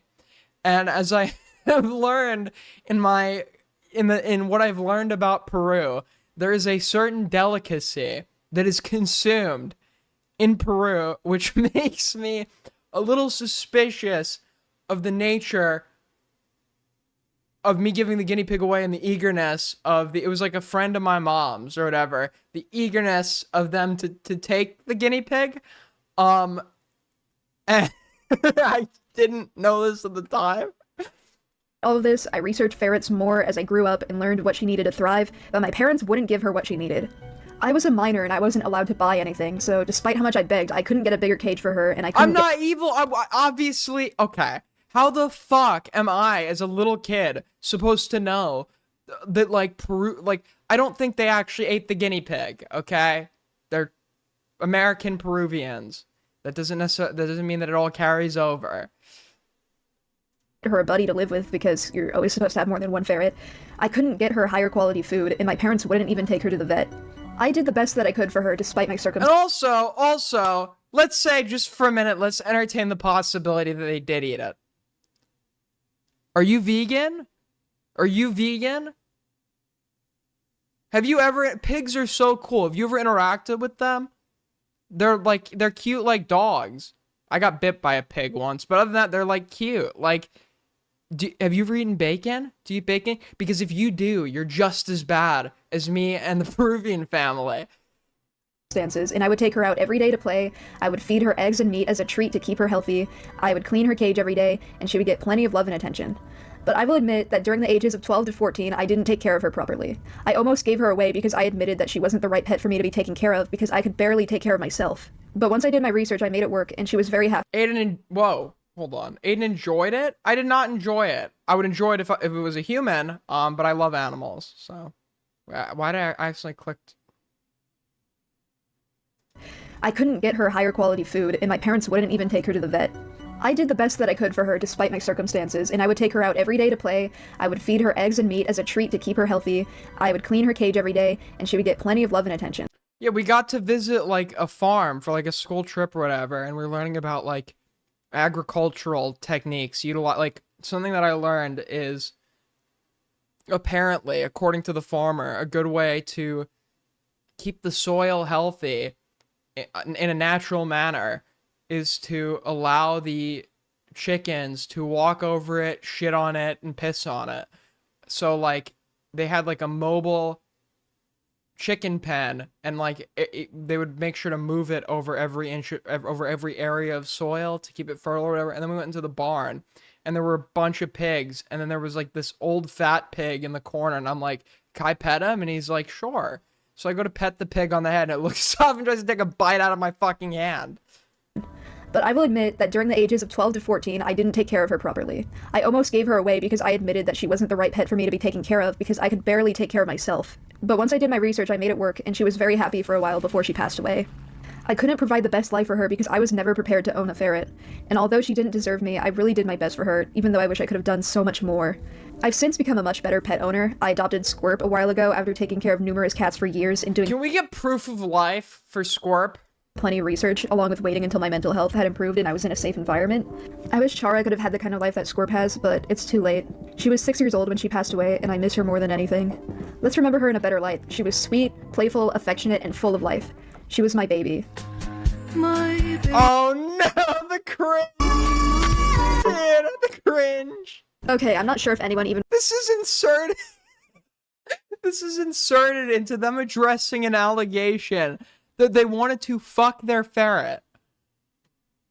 remembers them. Basically, they were this group of people who would make rants about me because they were my friends for like a month and they thought that was enough basis to talk about how I like traumatized them or something. I mean, considering this was 2020, that was pretty reasonable for like who I was. But what was really fucking weird about evidence found is that the majority of them were like adults obsessively making videos about a 15-year-old and harassing me for some reason.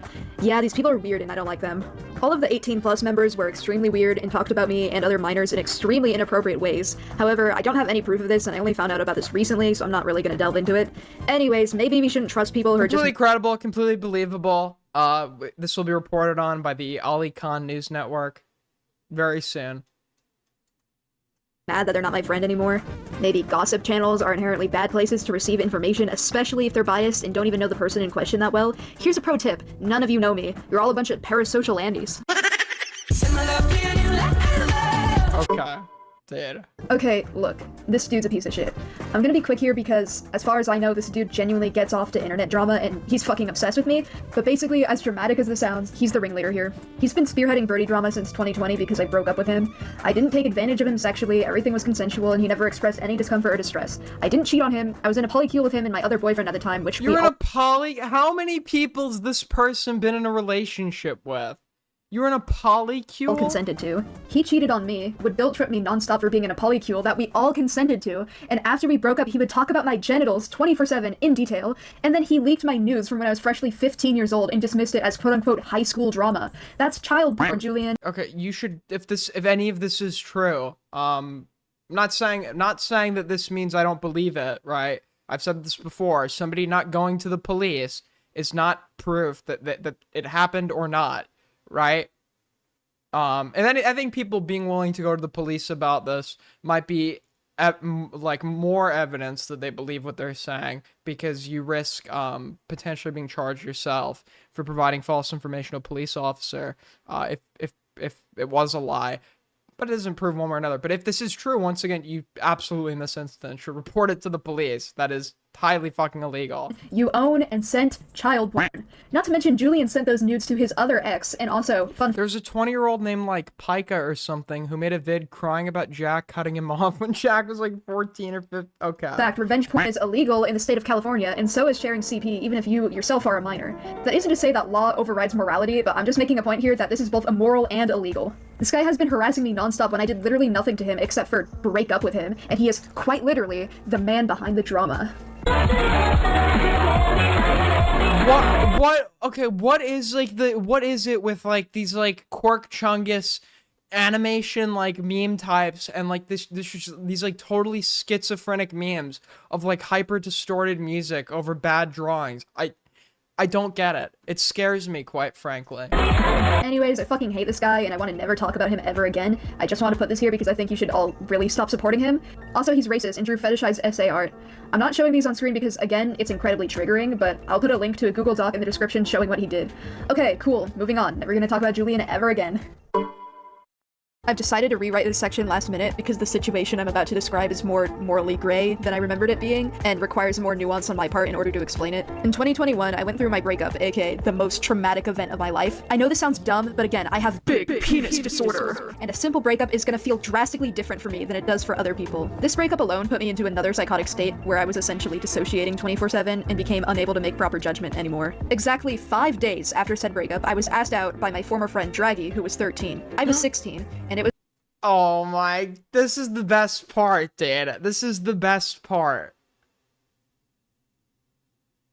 This is the best part. my responsibility as the older person to turn them down, but because of the mental state I was in, I was unable to make the right decision. They were entirely aware of the mental state I was in. I addressed my worries with us dating, but they insisted that they wanted to date me, so I agreed. Our relationship lasted less than a week, and nothing of a romantic The 13-year-old was coming on to me, guys. What was I supposed to say? or sexual nature happened at all. I never instigated anything with this person. Fun fact, I was already aroace at this point in time, but I wasn't aware of it yet, so I didn't even experience any attraction towards this person.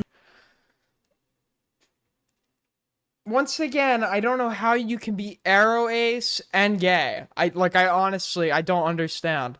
Which can be corroborated by the things I said during this time period. You can also see several instances of me establishing with them that I was not in the right state of mind to be making any proper decisions. But despite the sheer amount of times I said I wasn't in the right state of mind, they continued to pursue me anyways, which, I mean, what can I say? They were 13. Again, it was my responsibility to turn them down, which I would have done if I was, like, lucid. But in all honesty, I think I was taken advantage of. I'll come back to this point again once I finish explaining the full sequence of events. I'd love to hear it. So we broke up after dating. But you're 13, 16. You think 3-year age gap, man. 3-year age. Those 3 years might as well be like fucking 10. Like 13 is like a prepubescent child. 16, are you now officially considered in your later teenage years, right? 16 to 18. Like the 13-year-old was taking advantage of you for less than a week and nothing happening between us, and immediately afterwards they began spreading grooming allegations in birdie drama circles. I'll admit, because of the weird-ass circumstances, their rumors kinda had merit. He always does this thing where he's like, yeah, I never liked them or loved them, but yeah, I talk about wanting to bang. I've seen this from multiple people. This seems like post-hoc cope whenever a relationship doesn't work out. In Birdie's case, there's also interest in making such statements because it looks bad that you were dating a 13-year-old at 16. 5 from G's. I just got here. What the fuck are you talking about? Can I hire? I need to hire someone. I'm looking to hire someone who will sit here from the beginning of the VOD to the end and that will just answer any question that GeezyGeez has for me on my behalf. There's one screenshot in particular where I told them I thought they were mature for their age, and that was partially why I think you're pretty mature for your age. That's one of the reasons I've considered you as a viable option for a partner. I wanted to date them, which is really fucking gross in hindsight. Oh my god. I'm not gonna defend myself for saying that because that is groomer behavior and it wasn't okay for me to say that. I will, however, provide context for it because although what I said was inappropriate, my intentions were not. The conversation started when I wanted to address the pros and cons of us dating like a robot because I'm Aero Ace and I didn't feel anything for them, like I said, and it eventually became a talk about emotional maturity in relationships. Draggy vented to me and told me they thought they were emotionally mature for their age, so I tried to comfort them by agreeing with them and explaining that emotional maturity is a trait that would be desirable in a partner. Of course, as you can see, this did not come out sounding normal. The way I phrased this was gross because I didn't know what I was saying. My brains were scrambled. And honestly, besides agreeing to date them, Once I think again, this this just seems like post-hoc recontextualization to frame situations that look bad on you into a light that is the most favorable of you possible, or that you think would be given the circumstances of the situation. only actual instance where I said something weird to them. I even confirmed a few months later that my intentions were to comfort them as a friend, and this wasn't an attempt at like flirting or trying to manipulate them. Slave applications open is crazy, show me. The reason I had to confirm my intentions, however, is because months later, in fucking DICE, Draggy sexualized my wording in this. Listen, Birdie and Goat did date, but Goat, you were like 14, right? And the two of you never met, and under the standards that we applied earlier, do we consider it a relationship if people never meet each other and it's purely online? I would say no. I'd probably be inclined to say no.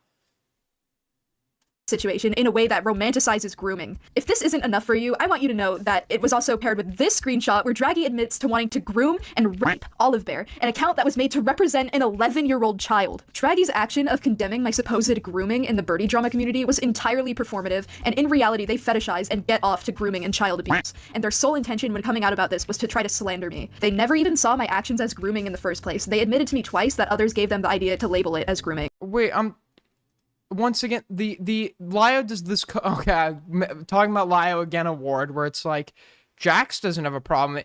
Nobody gives a fuck if we're assessing whether or not someone has victimized someone else or if they're a good or bad person. How the victim feels is, unless we're dealing directly with the victim, is not going to be relevant, right?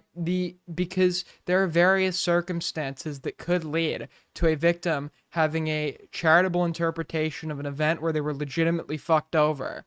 I've given the example of like battered wives who constantly excuse their husband's behavior because they think the honeymooning phase is like the real him, or victims of grooming who the grooming serves the purpose of making them view their perpetrator in a favorable light. Back to when I said I think they took advantage of me, let me explain that too. I can't really say for sure, but like, I think this whole thing was planned. The timing of asking me out 5 days, only 5 days after my breakup, and waiting for me to be in a vulnerable state, along with all of the evidence shown here, leads me to believe that this was all with the intention of getting $2 from Soul Skibbity. That's why you're going after Birdie. Anger. Okay, good one, buddy. dirt on me, similar to Olive Bear, which from what I believe Draggy was also behind, but I don't have any evidence, so I can't really say for sure. My conclusion is, I think it would be inaccurate and slanderous to label me as a groomer with this incident in mind. Despite the moral grayness of this, I do not personally view it as grooming, as I believe I was manipulated into a situation where I could be made to look bad while I couldn't even think for myself. Speaking of decisions I made while my brain was melted, joining Aiden is what are you talking? DICE was one of those. So why don't we talk about that one next? So I'm sure, as you all know, I was in DICE for a little bit. Just to let you know, I didn't like create DICE, obviously. I didn't like partake in evil cult stuff. I was literally there for like 2 weeks, and it was traumatic for me. I joined DICE because I went through a breakup, the 2021 breakup. I kind of want to start a cult, gotta be honest with you. Not like an evil cult like what they have, where they're like sharing CP and stuff, but like a cult where like, I'm the center of attention every day, always, and people are willing to die for me. Honestly, sounds like a very enticing offer. That was the worst thing that ever happened to me, and I was suicidal, so I asked if I could join because I wanted to be encouraged to hurt myself. Aiden gets no... Okay. This is insane, man. Mortis was trying to take advantage of me, pedophiles were trying to flirt with me, people were just obsessing over me, and it was not a pleasant experience. I never condoned the zoophilic, pedophilic nature of Dice. I'm covering this against my will. And when I Help learned me. that that's what was supported in that server, I left and never spoke to Mortis ever again.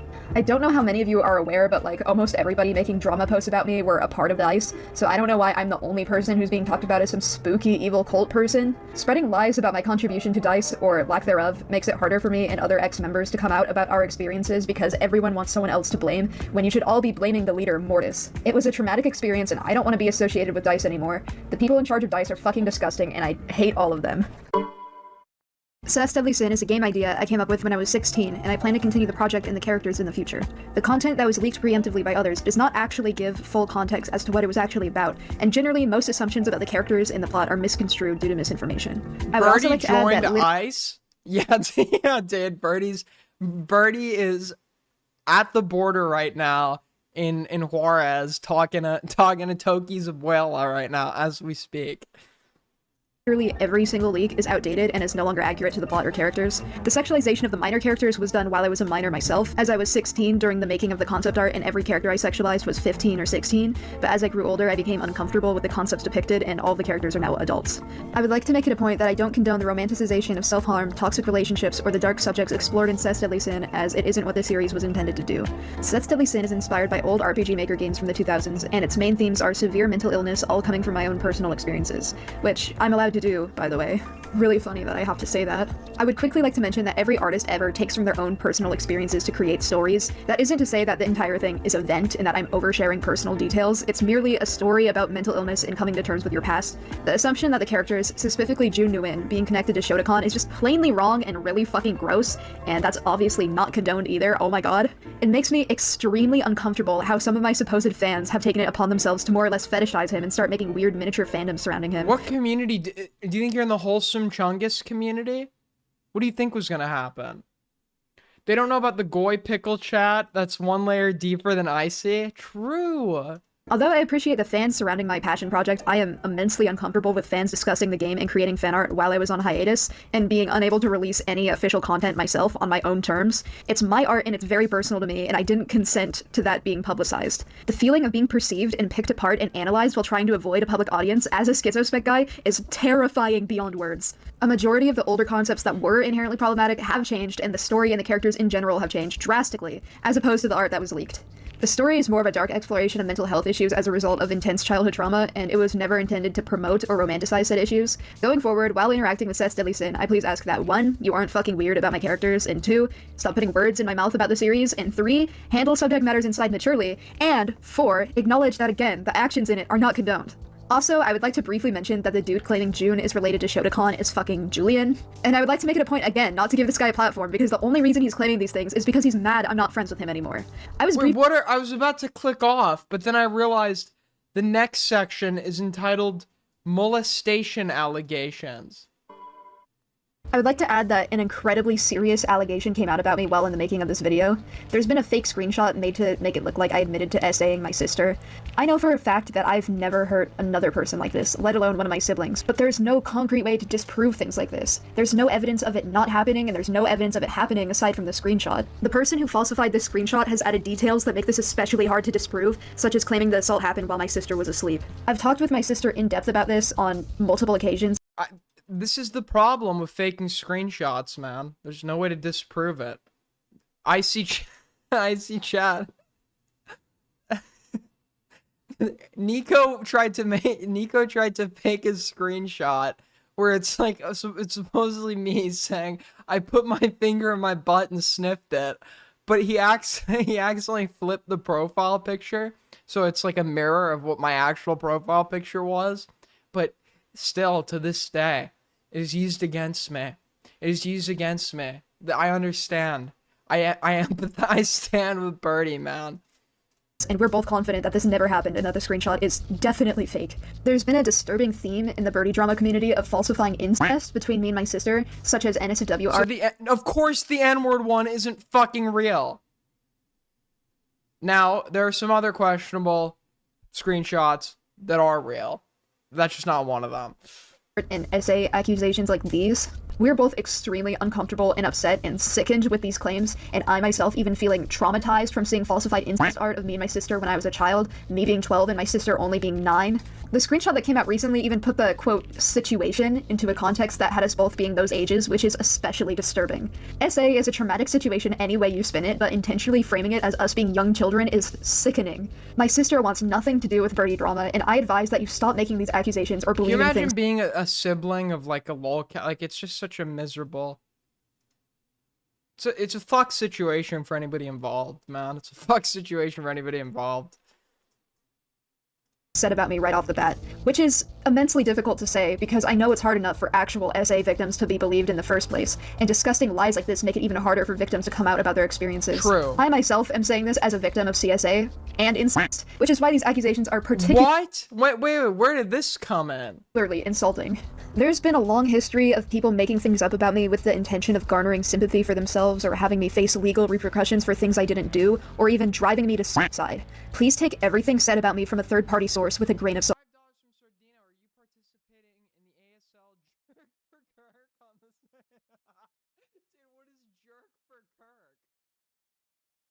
I'd like you to know, college, that I completely disavow jokes like these and the murder of American hero, civil rights activist Charles Kirk. Okay, and the supposed Kirk reactor and events that are being organized, such as quote unquote Papa Perk for Charlie Kirk. Okay. And please, for the love of God, leave my sister out of this. She's only 6. Oh, sorry. I was just saying I would like I would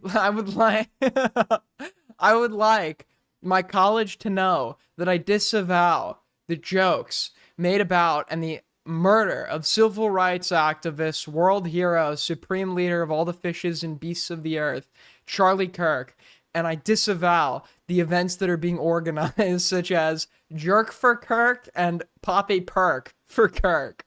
Okay? I think these events are unacceptable. And doesn't need this kind of trauma.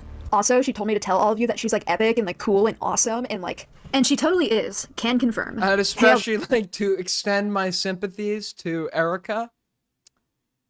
Erica, I'm available at ExileDaden on Twitter. Anyways. Lena, if you're watching this, you're like epic. You're like my super best friend. Although I don't have any evidence that this didn't happen, I believe I know the person who made this screenshot.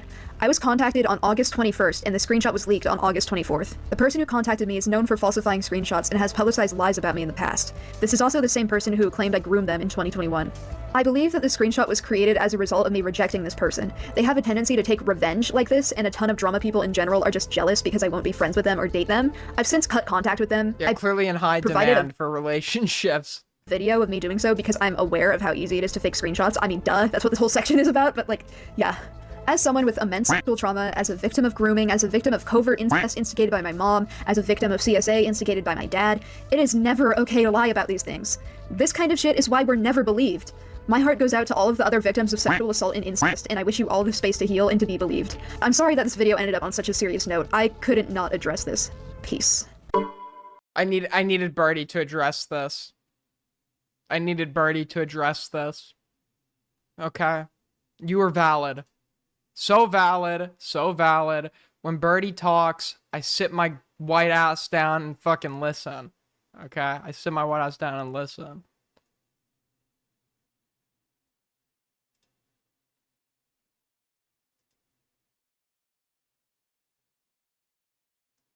So this was like the infamous clip of Guys? You need to go to bed. Well, maybe if I had my computer in my room. That's not gonna happen, and we could still hear you upstairs. Dude, the father sound. It's actually what I predicted. The type of parenting that creates somebody like Birdie is like hands-off, subservient parenting, where it's just like any conflict involves like resignation on the part of the parents. The father sounds like the most like. The father sounds like he wants to kill himself, honestly. Followers from G's. Is Birdie your type, Aiden? No. Well, can you like not come in here because you're gonna cause drama? You can be on if you're talking during the day, but not at night. It's 3 in the morning now. No, it's not. Yes, it is. It's 2:45. It's 3 in the morning.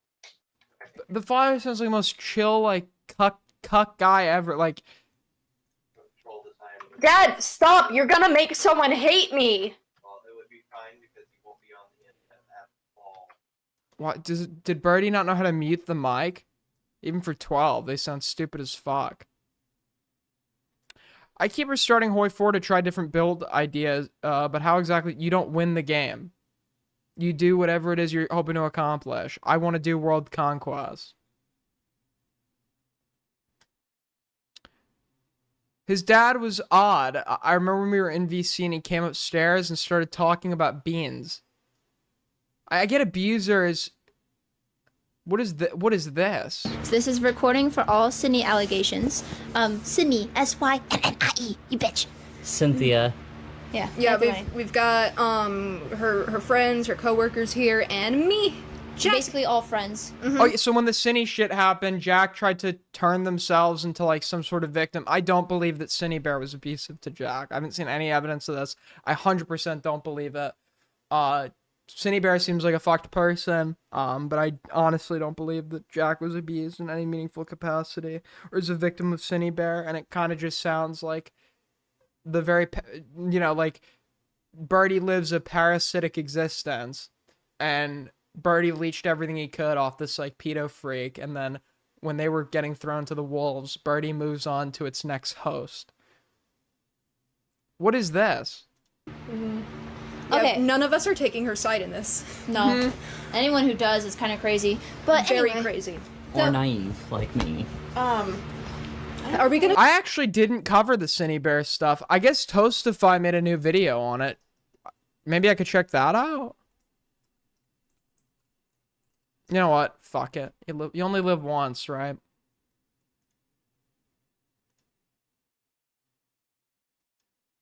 Looking for Damn, Toasty's blowing up, man. 300,000 views. Toast from GG's. Did you get to the Squirp arc yet? Yes.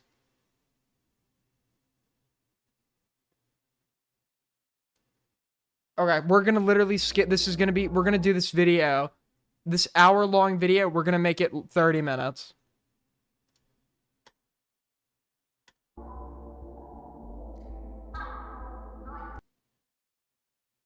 Yems is only a snippet of Sydney's online history. Once known as Scootaloo Love Sans, Sydney was a part of the animation meme community and represented some of its highest peaks. At only 14 years old, her short videos went viral, one of them gathering over 20 million views. Yet, when hearing of Do you see what I'm talking about? The meta of the anime freak meta of just creating these like shittily drawn animations, with just like random distorted music in the background. Like, what is this?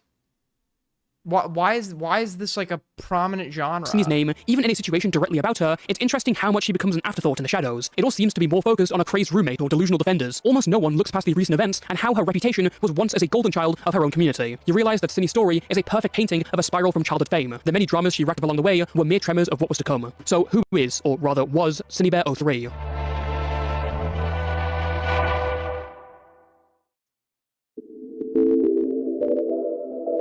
Cynthia Totsky was born on September 22nd, 2003 in Springfield, Missouri. Doxed? Doxed? Wait, she's only like...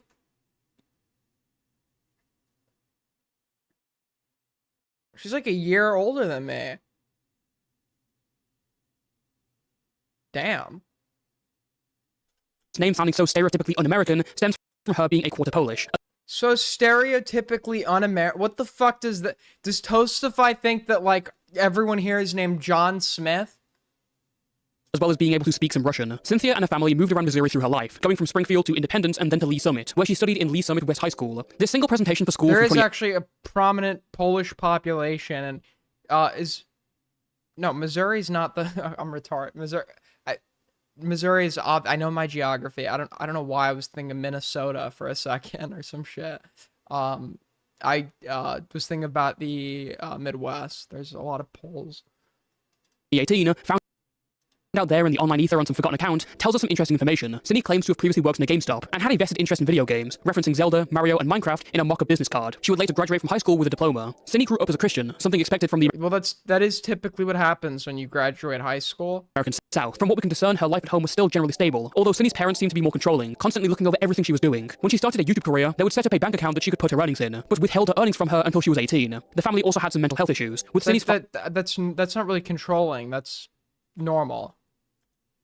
I think you should have access in your late teenage years, access to some of those earnings. But at least when you're a kid, when like you're at a time where you're not gonna make good decision making and be impulsive, it's actually fine for your parents to withhold that money in a savings account and then allow you full access when you're an adult and have like adult needs.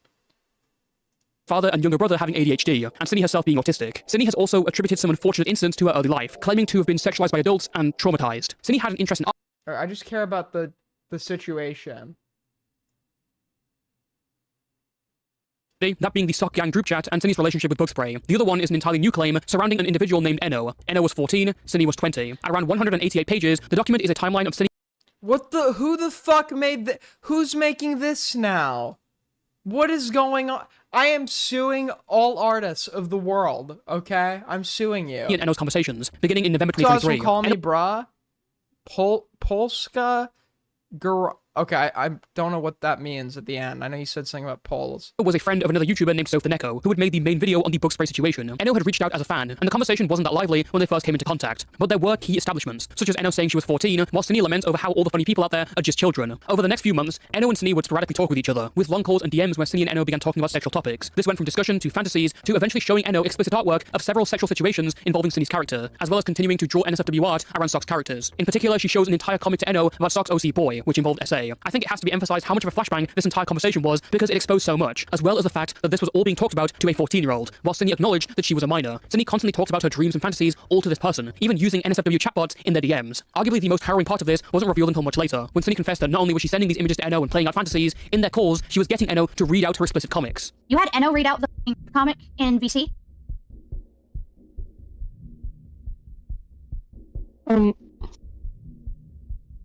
Like the dialogue. I think the biggest part of this that like really is so jarring is that Jar really risked it all to go to bat for mid, dude. For mid. It's like was the pedo really like that worth it, bro? I didn't think to mention it. It just didn't seem like it. All the questions we were asking you about you needing to be 100% honest about what was like damning and... I mean, I didn't even think about it. It didn't even come across my mind. I don't know, it's just like a... Hey Kumo, does knowing that fact change anything for you? Yeah, quite a bit. Because that's like literally asking her to engage in your... It was mostly just like being able to like hear what her reaction was. Oh, okay. No, we're done. We're done. You know... You asked her to read it. And you want... Don't say we're done. Get her to keep talking and incriminating herself. Did her reaction? You know what that means? Like, I wanted to see if she liked it. If I was ever in a call with somebody I actually suspected of being a pedophile, I would never sound like I was judging them in a negative light. The reason being, I'd want them to dig themselves into a hole if they were willing to talk about this to begin with. If anything, I would attempt to sound a little... I'd give them, like, easier explanations. Like, oh, you just couldn't control it? Or what? To get them to talk and confess to what they did. It or not. Oh my god! I just like getting feedback. I didn't think. No. You wanted feedback and effectively what is attacked.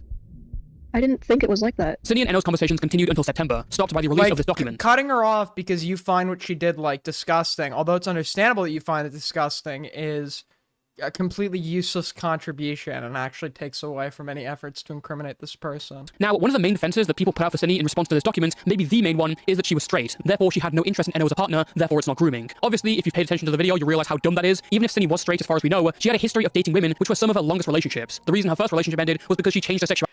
I don't like to doubt people's sexuality, but listen, okay? Although Birdie is a trans man, okay?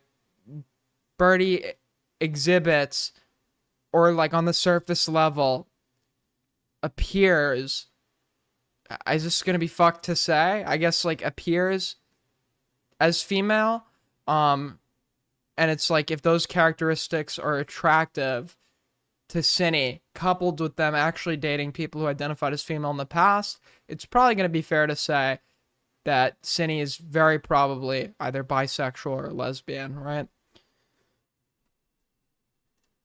Something which was probably influenced by her conservative parents. In fact, with Bookspray in particular, the patterns between her and Eno's cases are almost one-to-one. Cindy plucking out a random fan, befriending them quickly, and then using them as an outlet for all their fantasies. And even if the point about her being straight was somehow valid, what difference would it make? Apart from the sudden distinction of labels, it doesn't change much about what Cindy did. With grooming, there's even a specific tactic used known as EPI, or early introduction, in which minors are exposed to adult content. That tactic can absolutely be applied here. Cindy showed Eno NSFW art and comics pertaining to specific in a one-on-one conversation, and entrusted her with these secrets. Not only did she make Eno read these comics on call, but she also encouraged her to draw her own comics. Anyone with a working brain knows that what Cindy has done here is extremely wrong and unforgivable. At the time of the Eno document, Birdie and Cindy were both on holiday, just about to return. Birdie would confront Cindy on what she had done, and then move to make a video.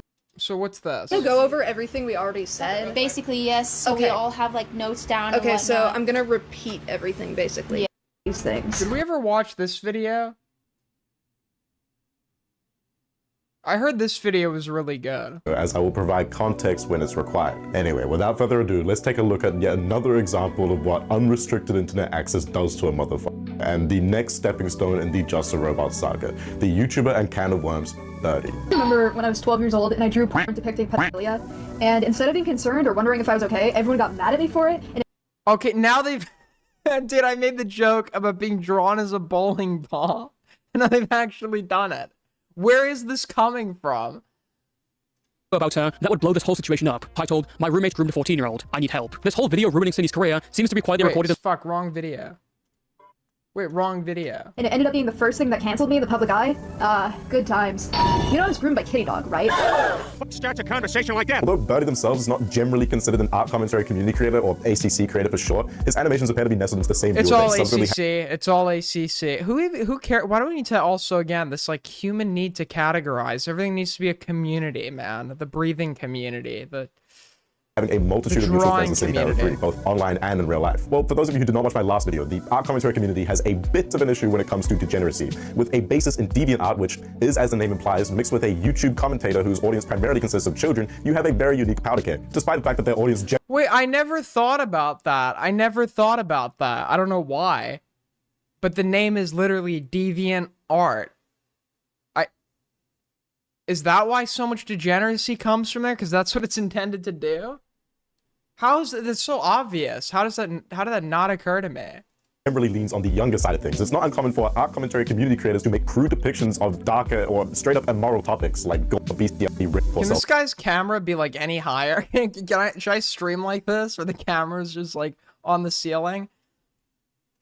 Combine these factors with a Discord community that allows for 13-year-olds, and you get Cindy Bear 03, or more broadly, a grooming problem. Well, what about in regards to the topic of this video, Birdie? Well, it appears to me as if they're a victim of the unfortunately common grooming within the ACC, subsequently drawing people art at age 12, which, as Birdie established, led to the first of many controversies. This claim was made in the aforementioned video, I'm Back, which is fucking 2 hours long. The video was released on April 15th, 2024, and answered the question of how Birdie and Cindy Bear moved in together, as well as quite a few other questions I don't think anyone asked, but regardless. So, you're probably a bit confused. Like, hey, why have I been gone so long? Why did I come back? And oh, Birdie drama. That's a pretty weird thing that I've never talked about before.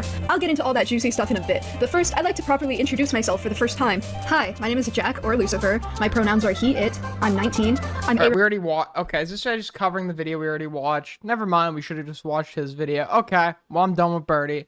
I'm done with all this bullshit. Okay, we've been live for 3 hours anyway. Is there anything else to even fucking... Is there anything else even happening? Okay, is there a shred of something happening? Is there a shred of happening? Birdie's stream drama. 2 children that she has. Her name is not Birdie, it's Polly. Just give her address. Okay. Anyway, I don't care to watch this person getting yelled at by their parents 7 years ago. That's about it. This is going to be, for real this time, my last stream from this setup. Next time I see you guys and a stream, I'll probably be in England. I don't know what the game plan is from there, though. I have a week to kill after everyone leaves London. And I'm probably not going to want to stay in England. So, I'm going to be getting a train, and I'm probably going to be doing some I'm gonna be doing some aura maxing in the north of France. Okay, looking forward to sitting. Do people sit out at cafes in the winter? Probably not. Looking forward to walking through the snow, smoking a cigarette with a gay scarf on. It's gonna be very, very cool. Yo, thank you for the $1, Patrick. A pile of poop with a face. That's not nice. That's not nice. But yeah, I'll see you guys next time. And, cool. All right, is there anyone to raid into on this fine evening?